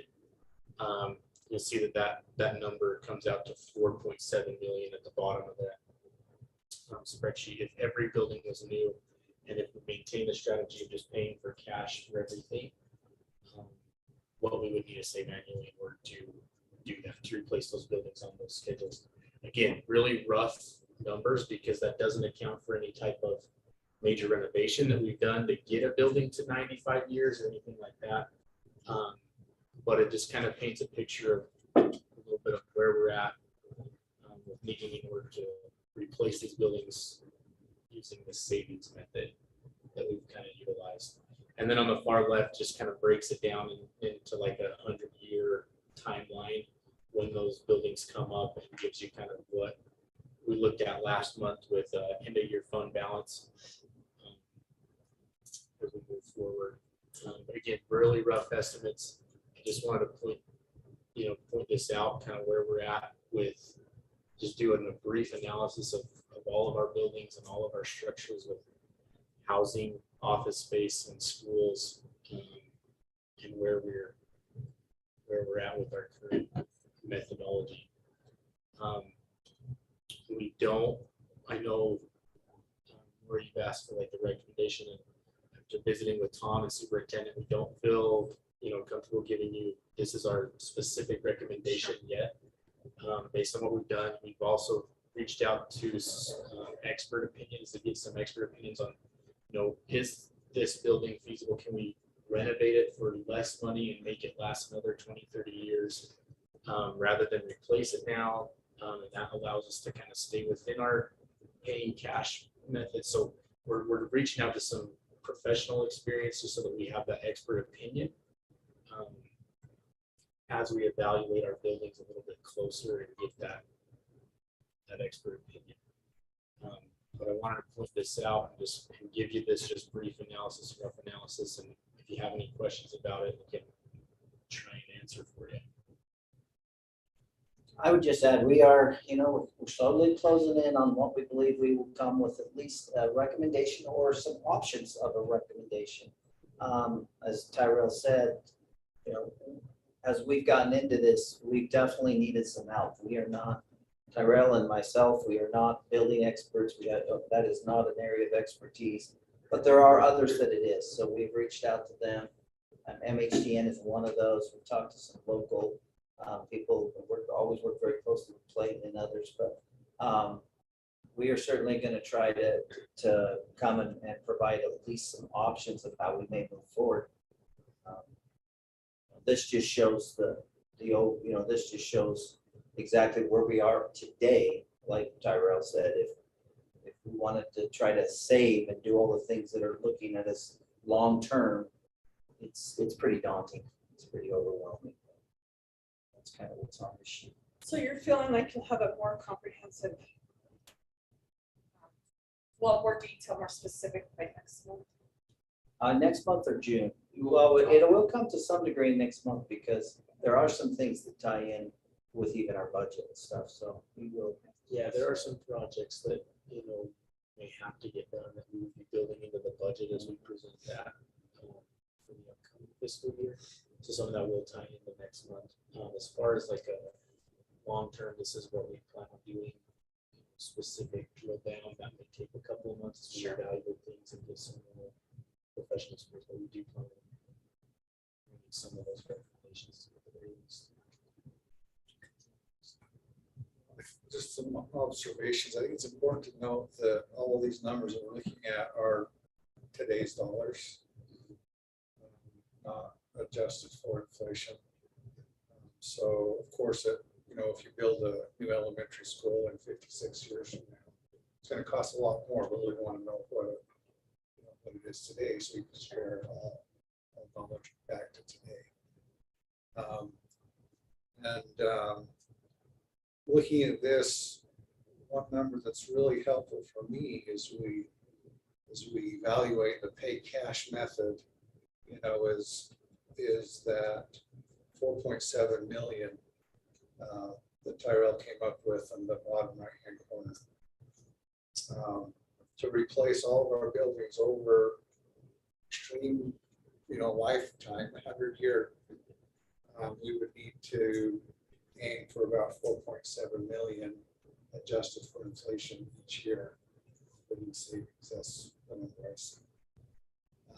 And the other number tells me that we're behind. We haven't been putting that number in. We have some projects coming up that we don't have enough saved up for.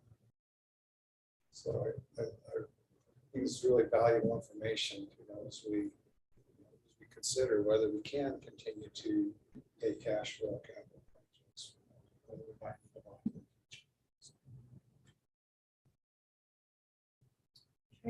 Thanks for your work. Yeah, one other thing that I wanted to that it definitely competes in this area that I just think is important to be aware of, and I have included it here on the agenda, is the business administrator at Beaver did what I believe I have seen is the most comprehensive evaluation of teacher and salaries across the state of Utah.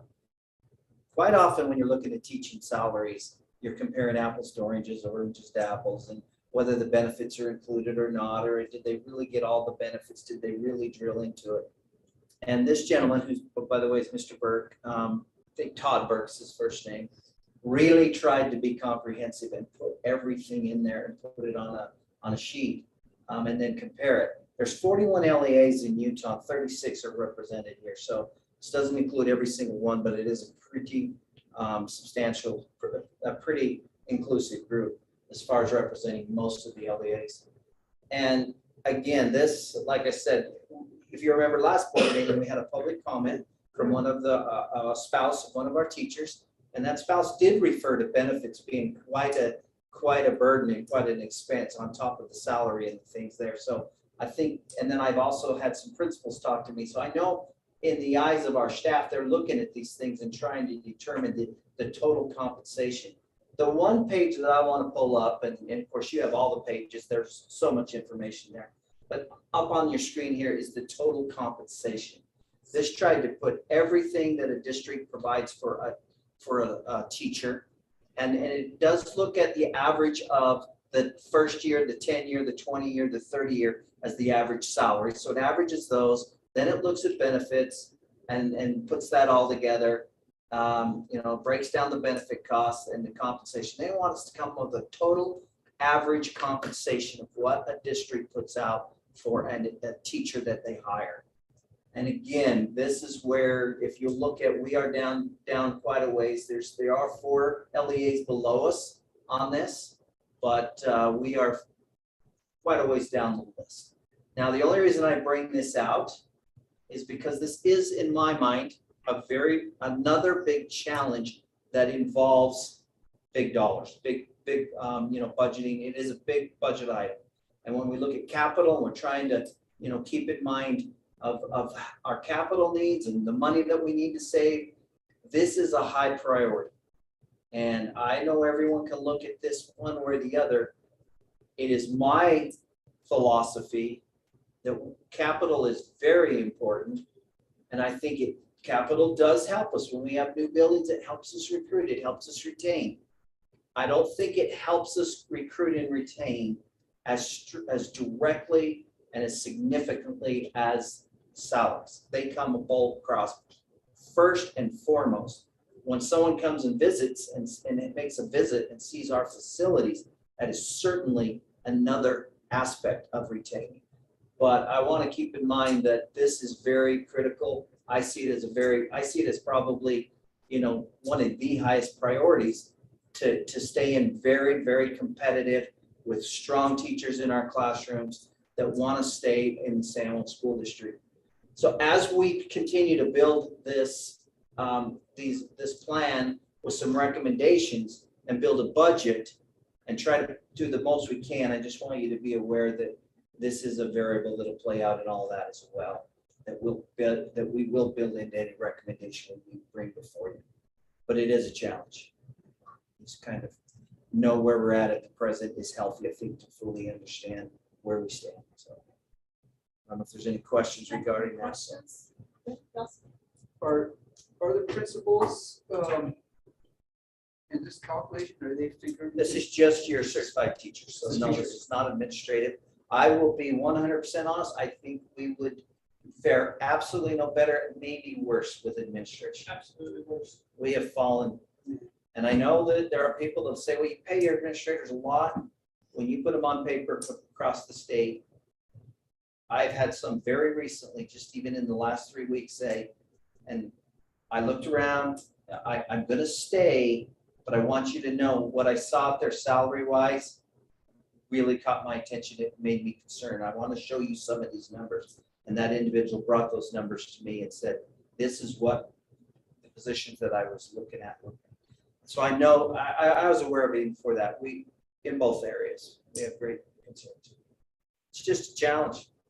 So in health insurance, last year, there was not an increase, but this year there is, Yeah, correct, Matt? substantial. This year, we are anticipating an increase, and it has a lot to do with the COVID year and what's called incurred but not paid.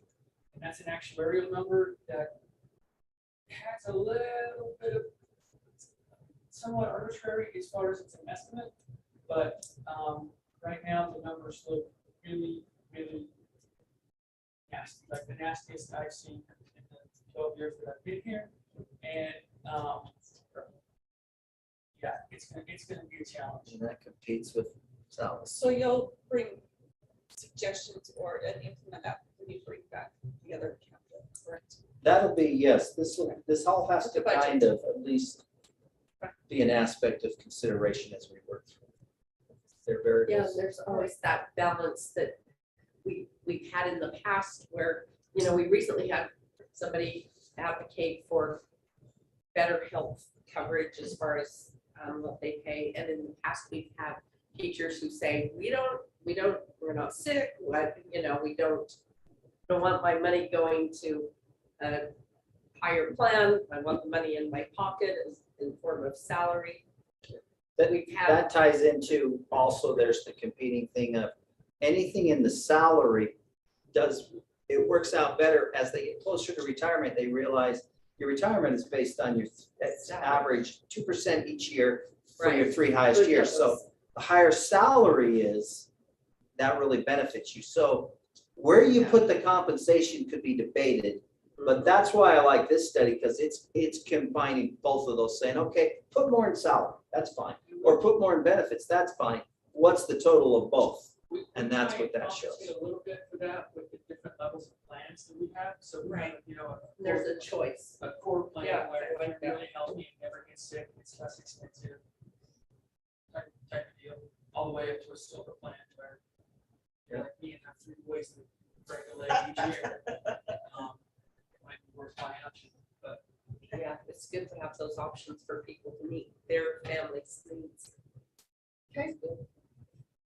All right, thank you for the information, and we will see more next month.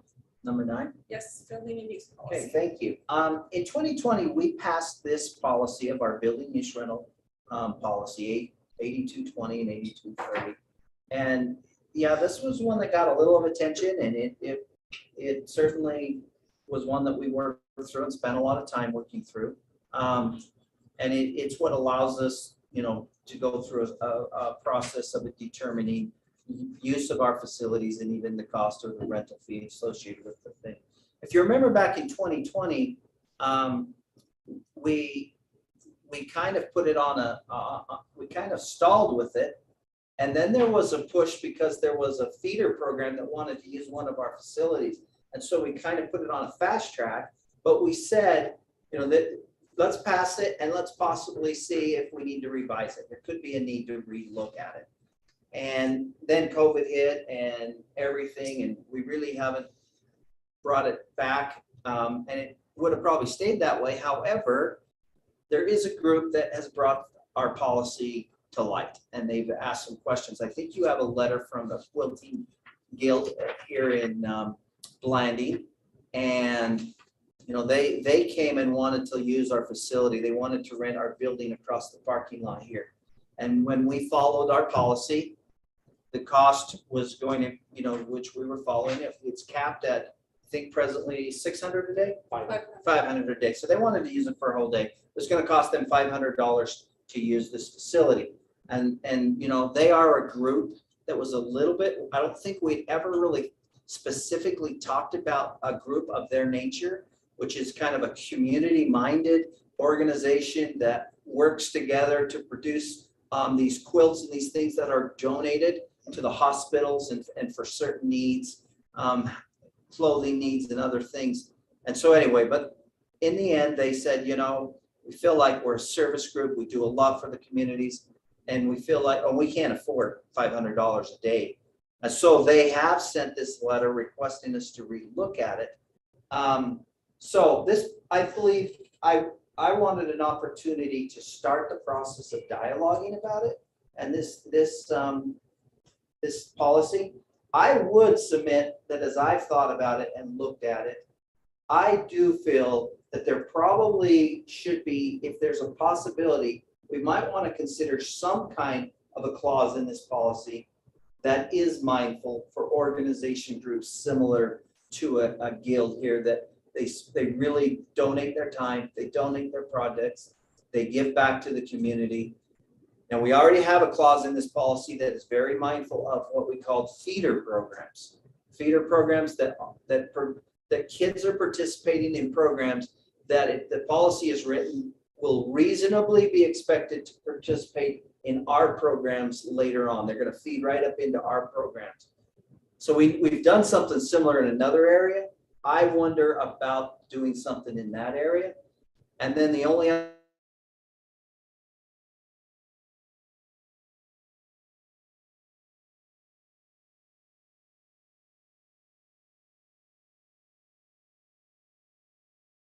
the board is possibly our cast. So wouldn't want to go the other way and go on the other side of it, because I do know that before we had this policy, our principals down in Monument Valley and Whitehorse constantly told me that the hours that they put in managing the facilities was pretty substantial. And they asked me, do you realize how many hours we put in managing the facility? So unless we're going to hire a facility manager, that is a kind of a competing thing. But anyway, I would bring to the board the idea and even the recommendation that we work on some wording that would make some kind of a concession to this type of an organization.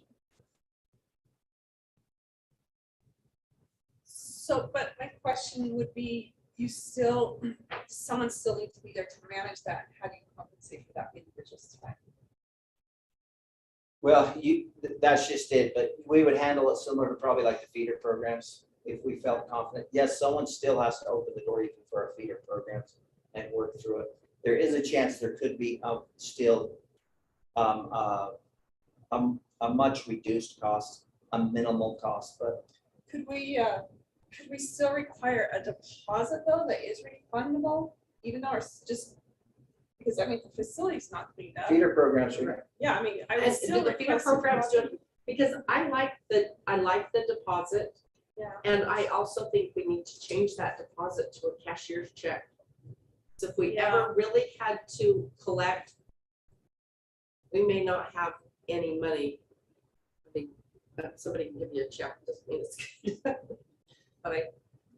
I think a cashier's check might be something that. Just some questions. As I'm thinking of this, you brought up maybe our maximum is too high.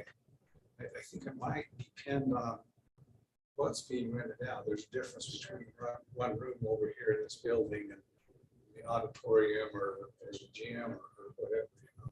Sure, it's a big difference. I agree. So that might be one component of it. Another is the feeder program. I think the spirit of the feeder program is, you know, we have organizations that are helping the youth, community, they're complementing education in the community, and so therefore, you know, it's really not fair to charge them for a place to do that. Perhaps we could kind of take that a step further and say, okay, if you're kind of like a feeder program, but you're providing, you know, education opportunities or you know, learning how to quilt or sew or whatever, you know, like that for our students, then there's a reason to, you know, facilitate. That's kind of my thought. Just throw those out, I guess. Yeah, it is definitely an education program as well as a service opportunity for people to get together and provide those kinds of things. So it definitely complements education. So could we have a draft of some sort? Yes, next yes. meeting? If we feel that that's what the board would like to see, Tyrell and I would certainly, well, even Matt, we work together on trying to come back with a draft for the board.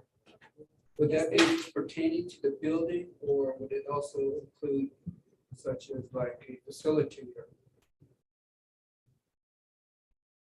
Because I'm seeing here that technology bedroom is at $50, and then to add a facilitator is another $25. Do those need to be adjusted as well, or? They could be, you know, if we have to pay somebody to come in, because like our sound system can't be, then it gets a little costly to bring somebody in to run those. So I think we want to be careful not to go so low that we can't afford to pay some, or no one will come in for that rate. So I think Steve made a good point when there's different facilities that, you know, a gym or an auditorium would warrant a higher cap, and then something like the lunchroom or a classroom and a different cap. Also on our policy, it mentions nonprofit, but is not really intended to, I remember bringing this out when we passed that. It's not intending to really define a nonprofit in the way it's used in our policy. So I'd like to see that reworded to, What it you know, intends just is that no they're one is making nonprofit. money out of this. That's where we get a little bit And into then- some of the dance groups.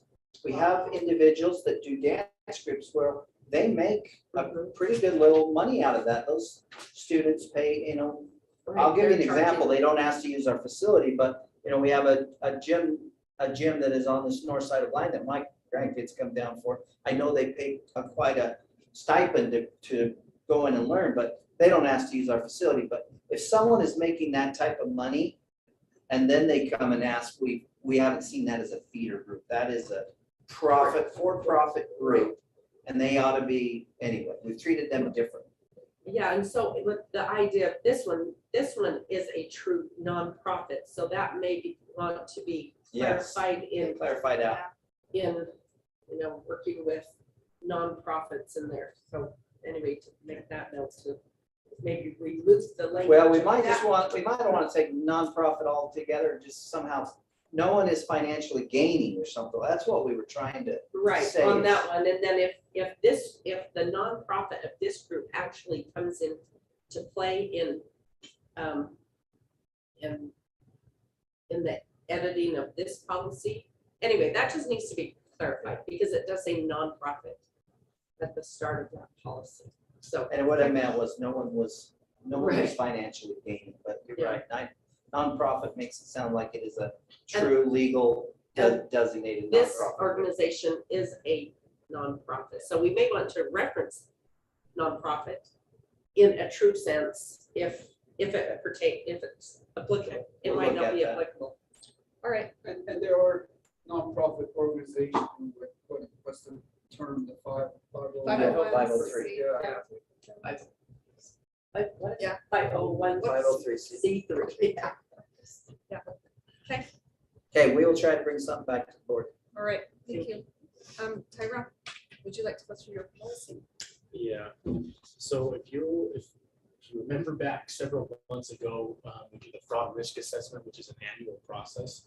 On our previous fraud risk assessment that we approved for the last fiscal year, one of the things that we marked no on is that we do not have an adopted policy for reporting fraud or abuse in the school district. And so this policy is pulled from the state auditor's website and modified and edited for San Juan School District, but it's their same language.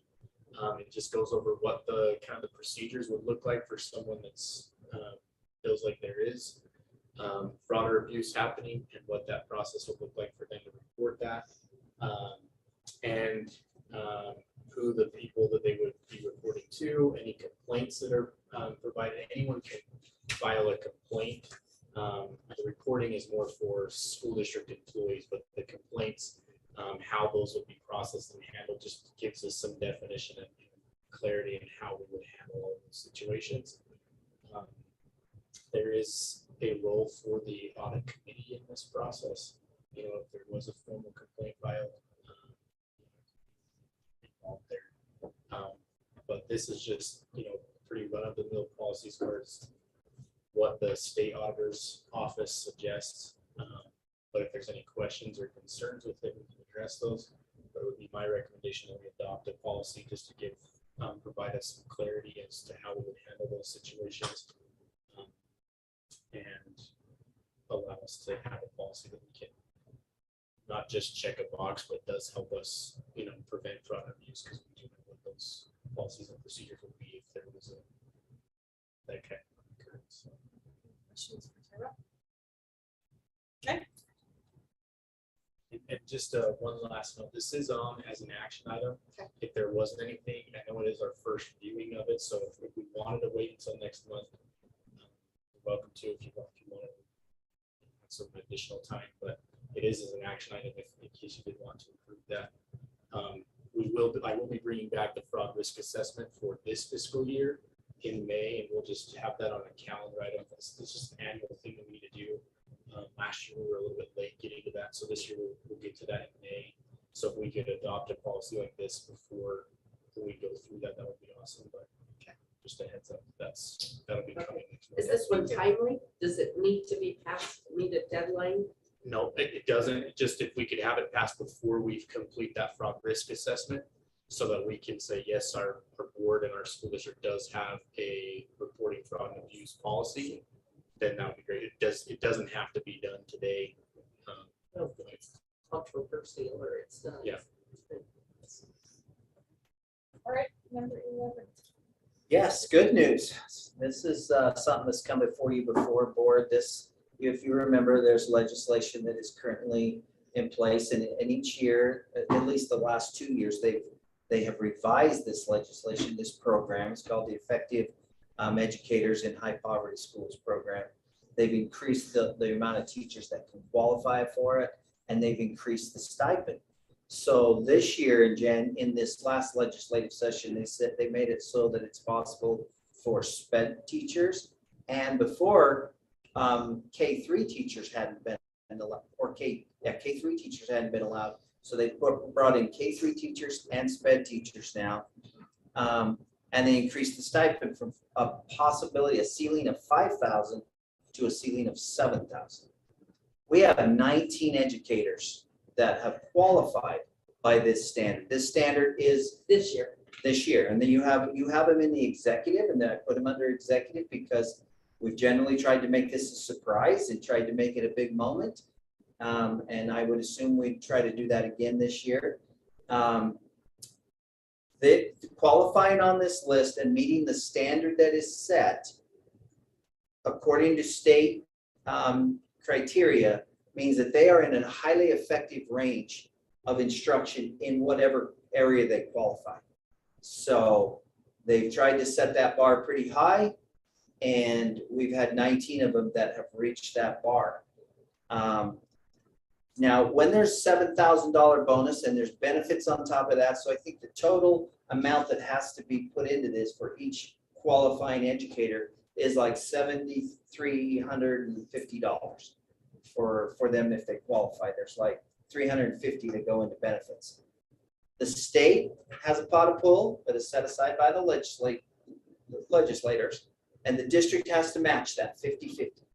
We've always paid for our portion out of Title IIA money, which is money that is given to this district with some very specific priorities being goals to accomplish. One of those is to recruit and retain and to even work with our highly effective educators or those. So we've felt it's a good purpose to use Title IIA money in that area. But I will tell you, when they went from 5,000 to 7,000, we have 19. That is quite an amount of money. We still have that in our budget, but there may in the future be times that becomes a little more challenging to get out of our Title IIA funds. For this year, it'll cost us around just over $71,000 will be the total cost for this program. It'll come out of Title IIA. So just be aware that it is title money. It's designed for a purpose like this, but with every increase in the amount, at some point, it may be a little more of a challenge down the road. So just be aware of that. What else I would like to talk about is in the past, we've gone into classrooms. In May, we've scheduled a day in each school. There is an educator that is on the list from that school. And then I've worked to let you know what day we would be in what buildings.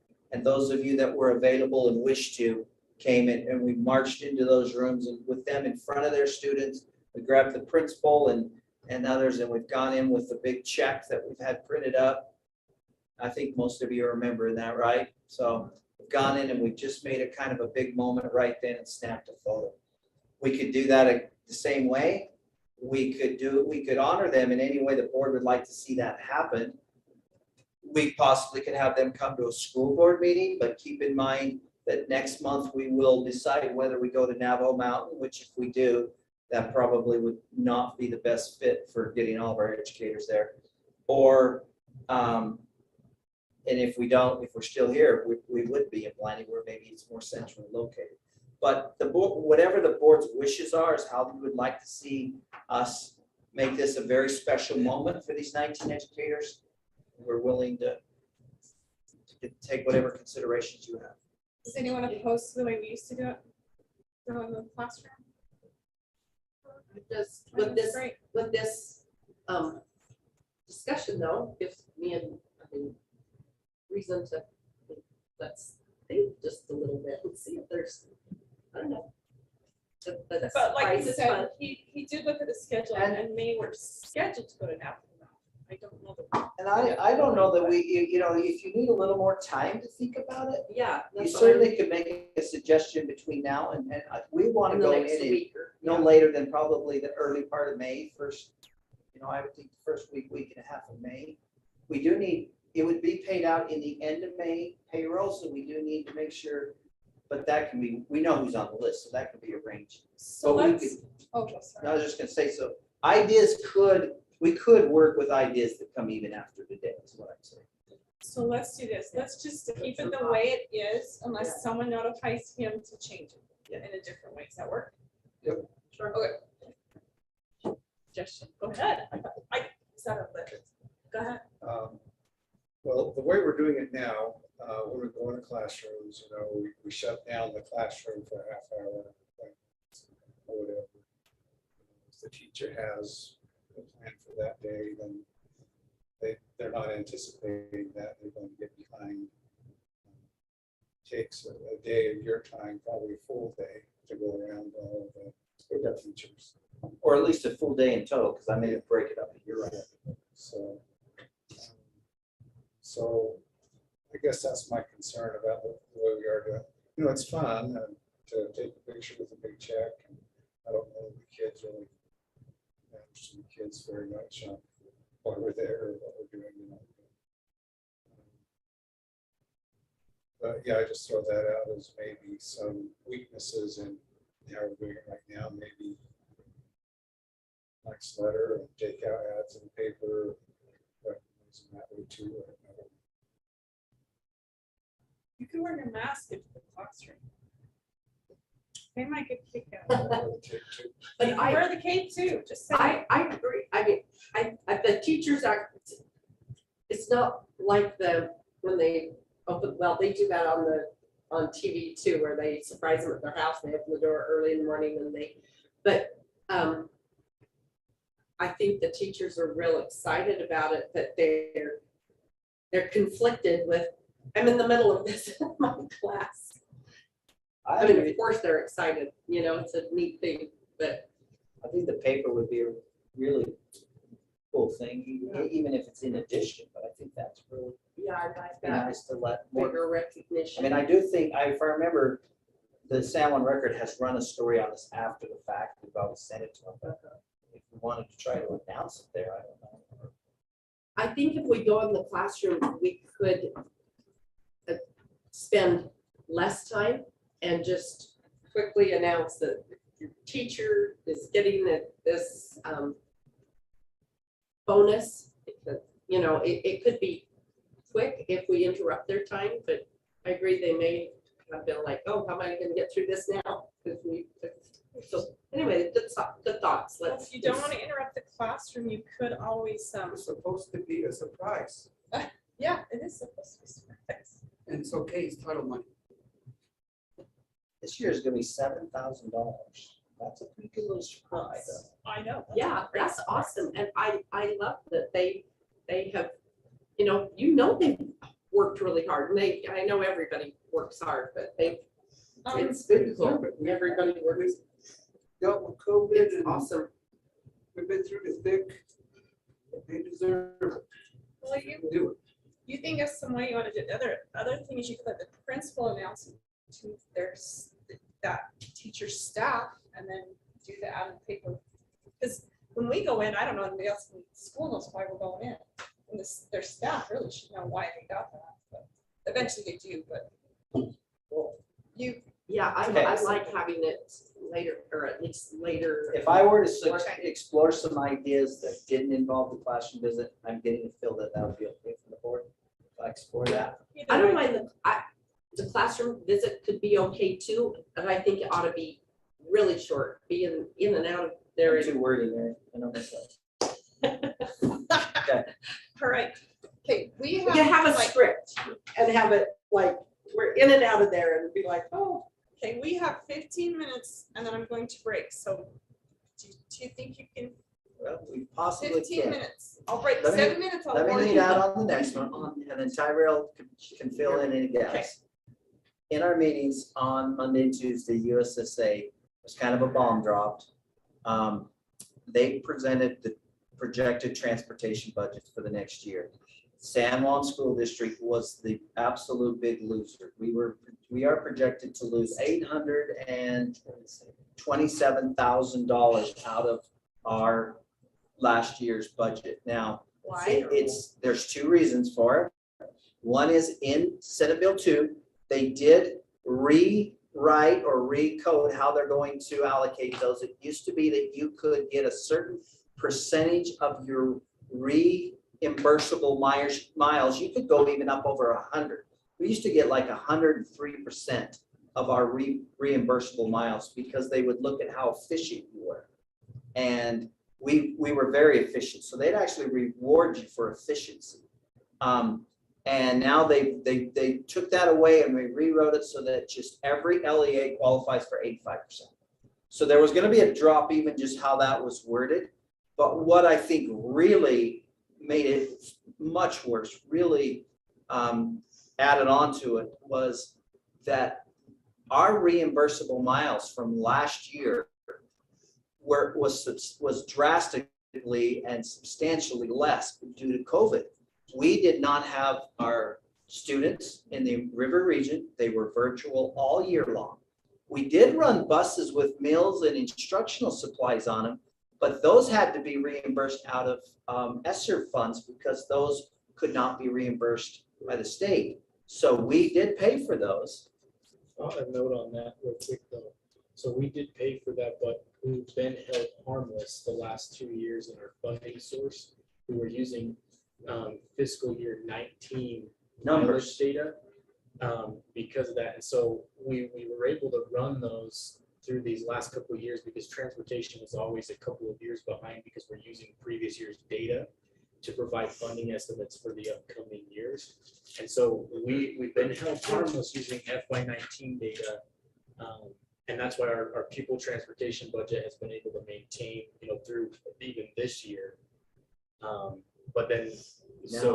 But now because of the new change and because there's no longer that whole harmless provision, we are going back to we're using FY21 calculations, which in fiscal year 21 is when our Navajo Nation schools were not in session, and our eligible miles are only for those in getting students to and from school to the classroom. So what we have done with this is, it greatly concerns us. I've tried to push every button we can push. I have reached out to our legislators, our state representatives. I've reached out to the governor's educational specialists, because when we reached out to the state, I guess I should start, we did reach out to the state. Their response was, we have to comply with code, we have to comply with law. And they did say that they thought there would be a chance that there could be some leftover money that could be allocated back to backfill the gap for us, but we wouldn't know until late, probably into late June, July-ish. So build your budget according to what numbers you're getting, and then maybe some help will come. And I just said, if we build our budget according, losing 827,000, that's going to eat up a huge chunk of any new money. So when we talk about possible raises and salaries, we already know insurance is a big issue, that this could just about, wipe out any new money. So I did push the button to send an email. I've noticed today I've gotten 2 or 3 calls. Brad's gotten 2 or 3 calls. There are some things moving. The point I tried to make was we should not be penalized for working closely with the Navajo Nation and honoring their directive, and we should be held harmless. And we are back to full go with our buses. We should go back to the 29 data. And yes, we still might get some cut if they have to go off the new funding way, then maybe we do still lose some, but it is definitely significantly enhanced when you also cut our reimbursable miles. So I will keep the board updated. I want you to know we're pushing the buttons. I think we may have stirred a hornet's nest today, because I can tell you, I know I've seen that my email was forwarded to the governor, was forwarded to the state, and so it's definitely moving out there, and they're all saying this, we're on it. We're going to see what we can do. We think we've got some solutions. We'll get back with you. I don't know timeline. That we need to do work.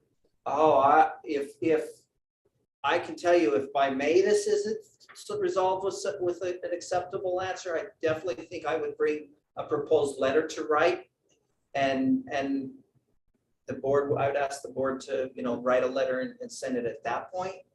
I would also, if it doesn't, I think we could go a little further too. I actually think that we could even reach out to the Navajo Nation and just say, these are our students, and we don't feel, this affects every student in San Juan County. But I think they would look at it like, this doesn't send the best message to us that you're willing to support San Juan School District in supporting us. So anyway, I think there's a few more places we can reach out, but I feel also like at this point, we've done enough to let's see what happens. Let's see where this goes. But I wanted the board to be aware of it because it does have potential. And I don't want, anyway, this is as timely as we can give it to you. I wanted to give it to you as timely as possible. Just came to our attention on the Monday and Tuesday. Yes. I was going to suggest that you covered that real well. Navajo Nation, go to the Utah Navajo Commission, is it? Mm-hmm. Yeah. I don't know when their meeting date is, but yeah, if I feel I need to, I'll look into that. And the other question I have is, with this budget, where is it going to hit us first? In new money. We get so much new money, and that's what we generally negotiate with. And this would take a substantial, I mean, it would leave us with almost no new money. So, It's very concerning because 100% of our students on River Region are cluster students, and we've got some coming into Bland as well. That it's not very well. not running buses is not an option. We're gonna run buses. But where it's gonna come from is the challenge, and anyway, I think, I am still hopeful that we'll find the answers. Thank you. Glad you're on it. And Thanks. just to add one thing to Superintendent's comments too, is that, as we do monitor kind of what the response is from the state and as we monitor moving forward, as we create the budget, just be aware that this is one thing that's playing in that we will provide you with a solution as we move forward into this upcoming year. So how we're going to manage that. It'll come. Thank you. Also. Yes. One more segment. This item is not on the hard copy. Well, yeah, I think he added that. Yes, when, she's printed this last Friday. This wasn't even, we weren't even aware, but I did get it on there within 24 hours. So And it it's was not legal, but an not, action item. yeah, it's not an action item. Okay. Let's go to the ESER, and you have like 8 minutes. Okay, I can say quickly, we'll see where you go with this. All right. We did learn, and association learned, and a lot of people learned, because the federal government put out a letter that did state that ESSER money, ESSER 3, could be used for retention bonus and, yes, stipend, thank you, Matt. Retention stipend, it had to be a stipend, and for a stipend for extra hours and extra work. That was kind of blasted out across this whole country. And so with that in mind, the state has tried to weigh in. They've given us some cautions, and we're trying to work with them. Anyway, we're looking at those things. We've seen their cautions. But I would like to submit to the board a proposal and even a recommendation on behalf of district administration that we work with the state, and if we can find an approved measure to use ESSER dollars that we have available, that we would pay in the end of May payroll, a 1.5% stipend, would be a retention and an extra work stipend, or 1.5% or $500, whichever is higher, to all staff. That would be certified, that would be classified. So would it be different? I mean, for one person, it's 1.5, 1.5%, and somebody else it's 500. 1.5 is different. The 500 is a catch-all right there that makes sure everyone receives what I would consider definitely a worthwhile amount. But the 500 could be, to many of our employees, well over 1.5. They're getting much higher percent. Now, they might not. But all fits within that ESSER budget. If you look at percent, some are definitely there. If you look at a set amount, it's a winner and loser. I just believe this is the most fair way. Our entire payroll structure is based on percents, and it's based on that. I know there's some that do prefer a one amount. I believe that this lines up with our salary schedule, and it better reflects, and I think the 500 protects all employees to get a very quality bonus, not bonus, stipend. Scratch that. Okay. Stipend. All regular, all what you have in regular position, that doesn't include temporary substitutes. Right. So All right. my recommendation, and it is an action item, is that we would approve the district administration, making sure that we are approved through the state, that it is an acceptable measure, because they have set some parameters as well. And once we find that, if we do, we will move forward in the end of May payroll. That's You did that in like 4 minutes. That was awesome. There's no questions. All right. Okay, break till 6. Okay. I love it. Mary, would you and see what to do? Guess I'm not so wordy after all. Oh. You're back at 6. Finally, Sure, still give it to till me so I 6. can read it. Superintendent, will you hand me those 2 awards? I think that's really cool. Or she's a wagon trail, stagecoach. That's the very same. The very same road they rode. That's one long. Hey, Oh, tie yellow ribbon. I see. And maybe stagecoach. No, he got the Yeah. wrong one. My grandpa already knows. Yeah, there's a lot of, I'm sure there's, you probably know a lot of people in my valley were backdrops in those movies. Could be it. Yeah, my grandma and grandpa were drip backdrops. A lot of them have passed on, so. Yeah, well, my grandma and grandpa both have. You know, where did these- why is there two nominated? We put all.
You stop that right now.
Are we ready? All right.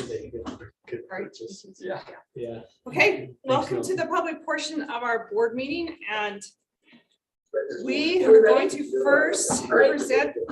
What do I hear? Okay, welcome to the public portion of our board meeting, and I'm being recorded. It's not echoed. Are we good now? Okay, welcome again to the public portion of board meeting. So we will start with our awards, our San Juan Squared Awards. So we're going to have board member Steve Black and board member Mary Shumway present, and so we'll turn the time over to you. right, she is coming Oh, is your wife coming? after she gets things squared away.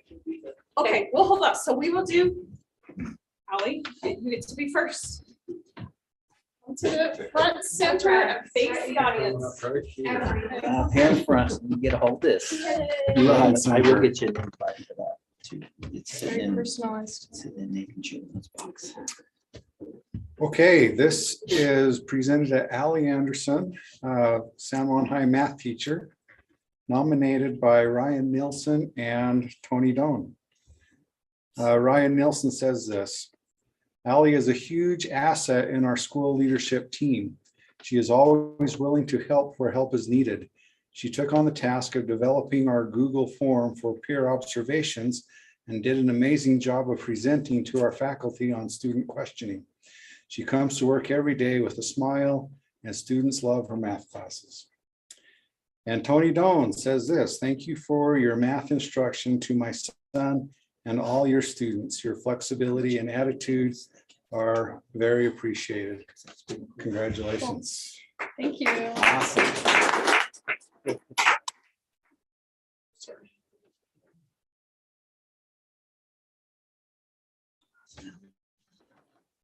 Yes.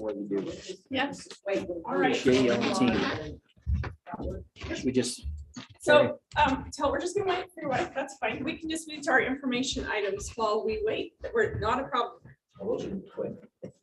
Yep. Oh, wait. Let's see. Okay, so we do not have anything for closed session.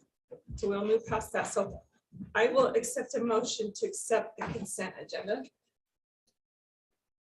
I'll motion to accept the consent agenda. Okay, a motion by Nelson. Do I have a second? Still Cody, second. Okay, any discussion? No. All in favor? Aye. Aye. Okay, we could go through our action items then. So, all right, we have nothing for COVID. Do we? Yes, no, we don't. Nothing for COVID. All right, so number 2, the OTC, over the counter. which is the one that our school nurse presented. So over the counter and the standing order. Do I have a motion for that?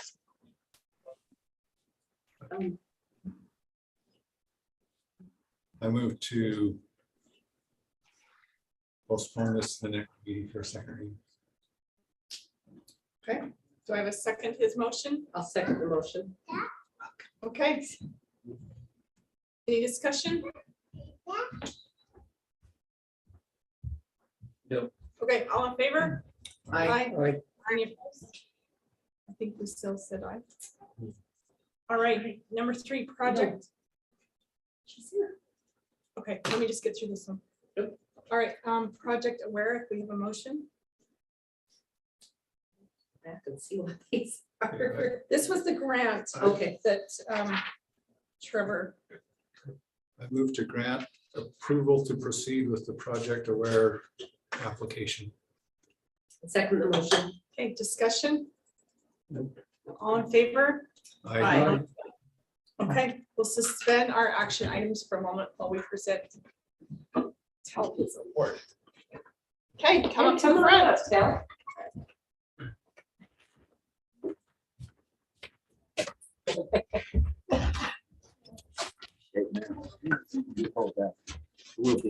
All right, so Tell has been nominated by his principal, Ryan Palmer, and this is what he's written here. Tell has done a phenomenal job at ARL this year. He has brought so much to the school. His shop is always bustling with students and activities, and every day brings something new, from welding and metalworking to electrical and plumbing to food preservation and gardening. Mr. Walker has brought so many hands-on, real-world activities to our school. Students have been exposed to a variety of careers and vocational opportunities that they otherwise would not have had. The work doesn't stop when the bell rings. If you go into the shop after school, there will be groups of students that stay after to continue their learning. Students have loved school because of Mr. Walker this year. In addition, he brought the first ever FFA chapter to ARL. It was not a small task to get the chapter organized and going. It brought even more opportunity to our school. Mr. Walker has gone above and beyond at creating genuine learning for our students, and our community is very fortunate to have him. Thank you for being here. Congratulations. That's quite. Let's get a picture.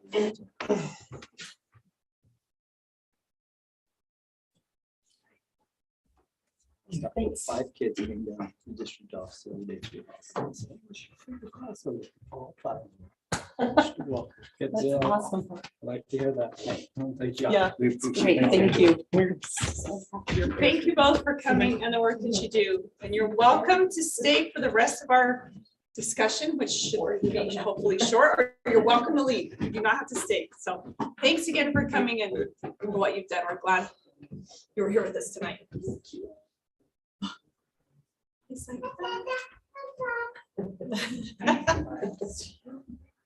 Thanks. Thank you, Alan. Bye. Appreciate it. Bye. How old is he? How old is he? He's waving at me. Bye. See ya.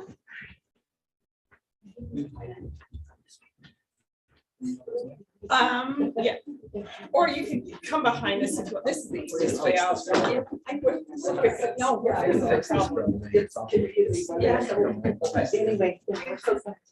Sometime next fall. we'll Good to see you too. Bye. Thank you. Yeah, thank you. Thanks for see ya. All right, okay, we are to number 4, the oh, that's right. The Native Youth Community Project Grant. Did I read that correctly? Letter of support. If I have a motion, I will motion to accept the Native Youth Community Project grant.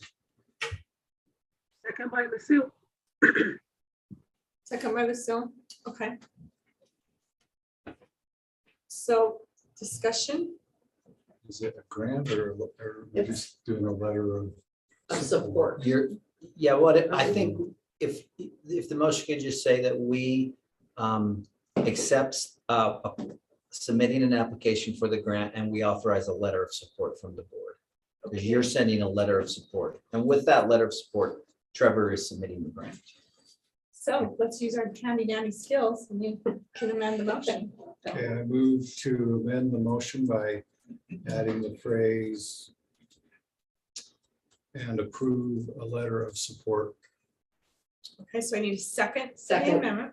All right, now we need to vote on the amendment, correct? Mhm. So all in favor? Aye. Any opposed? Okay, now we need to make a motion to accept Nelson's motion, which was just stated that it was the And we just need a grant. vote. Yep, so we just need to vote on the first motion. So all in favor? Aye. Aye. Any opposed? Good job, us. All right. Number 5, land trust plans for the year 2023 to 2024. It's not 2020. These would be 2022. to Oh, that's 2023. right. So that is 2022 to 20. Okay, so the motion needs to be to accept them for 2022 to 2023, To approve them. to approve yes. those. And are we okay with this having been on Yeah. here with a clerical error? is Yeah, you all? could even say that in your motion if someone would like to. I can, I move to approve the land trust plans for 2022 to 2023. There's a clerical error on our agenda saying that they are 2023 and 2024. However, that's just a clerical error that we do not approve. plans for those years. All right, a motion by Mary, Second. second, any discussion? All in favor? I- I think 6 or 7 have anything. Yeah, I don't, 6, yeah, 6 and 7 don't, those are in working. And then we have policy 4316, reporting fraud and abuse. I have a motion for that. Okay, so we'll bring that back next month, Okay. since there's no motion for that.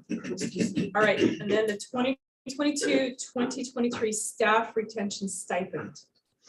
I move to approve a stipend of the greater of 1.5% of annual compensation or $500, whichever is greater, for regular employees as proposed by administration, paid for from ESSER funds. I Okay, second the motion. any discussion? All in favor? I Okay. All right, we'll move to our information items. Information items, we do have, starting this Friday, next Monday, we have our Good Friday, no school, and then Monday, there's no school with our holiday weekend. And then our next board meeting, as we said earlier in the meeting, is May 11th.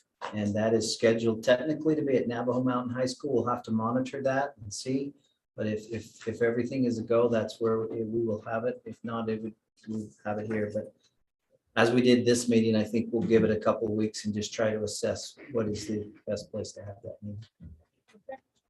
And then, oh, yes, no. Would that be 3 p.m. at Navajo Mountain as well? I think that's what we've done in the past, is just have a regular time. I mean, Yeah, I if think we if have. the board would like, we can make any changes, but I think we've done them a regular time. We've tried to keep, It's taking us all day to get there. Yeah, I think we've started it earlier. Earlier, that's Have what I we? thought. I think so. At least an hour earlier. okay, we can, so 2, if we do it at Navajo Mountain, start a little Yeah, earlier. we need to we can check do that. and see. Well, we can set any time. I mean, we'll just have to let the public know with I mean, Yeah, all day appropriate. anyway. We can do one. We can do one. One. Okay, That's if we're going to Navajo Mountain at 1 p.m. If not, if we're here, it'd be 3. Okay. all right.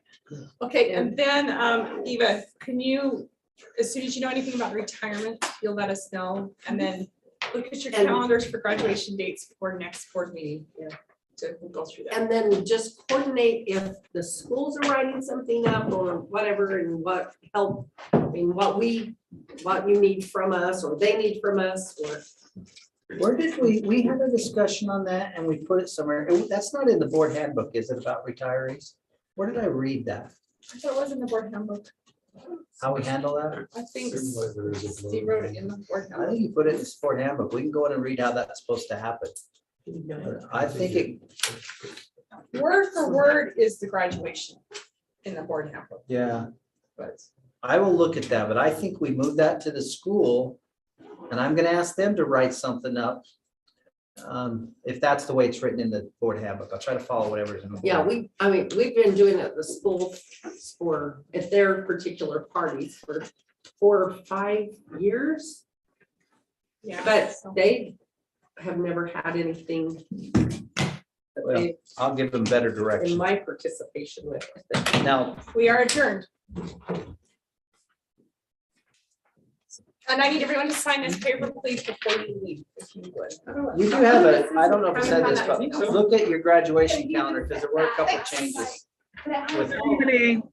not high Come on, schools, Lucille. but I think Blinding Elementary and ARL may have changed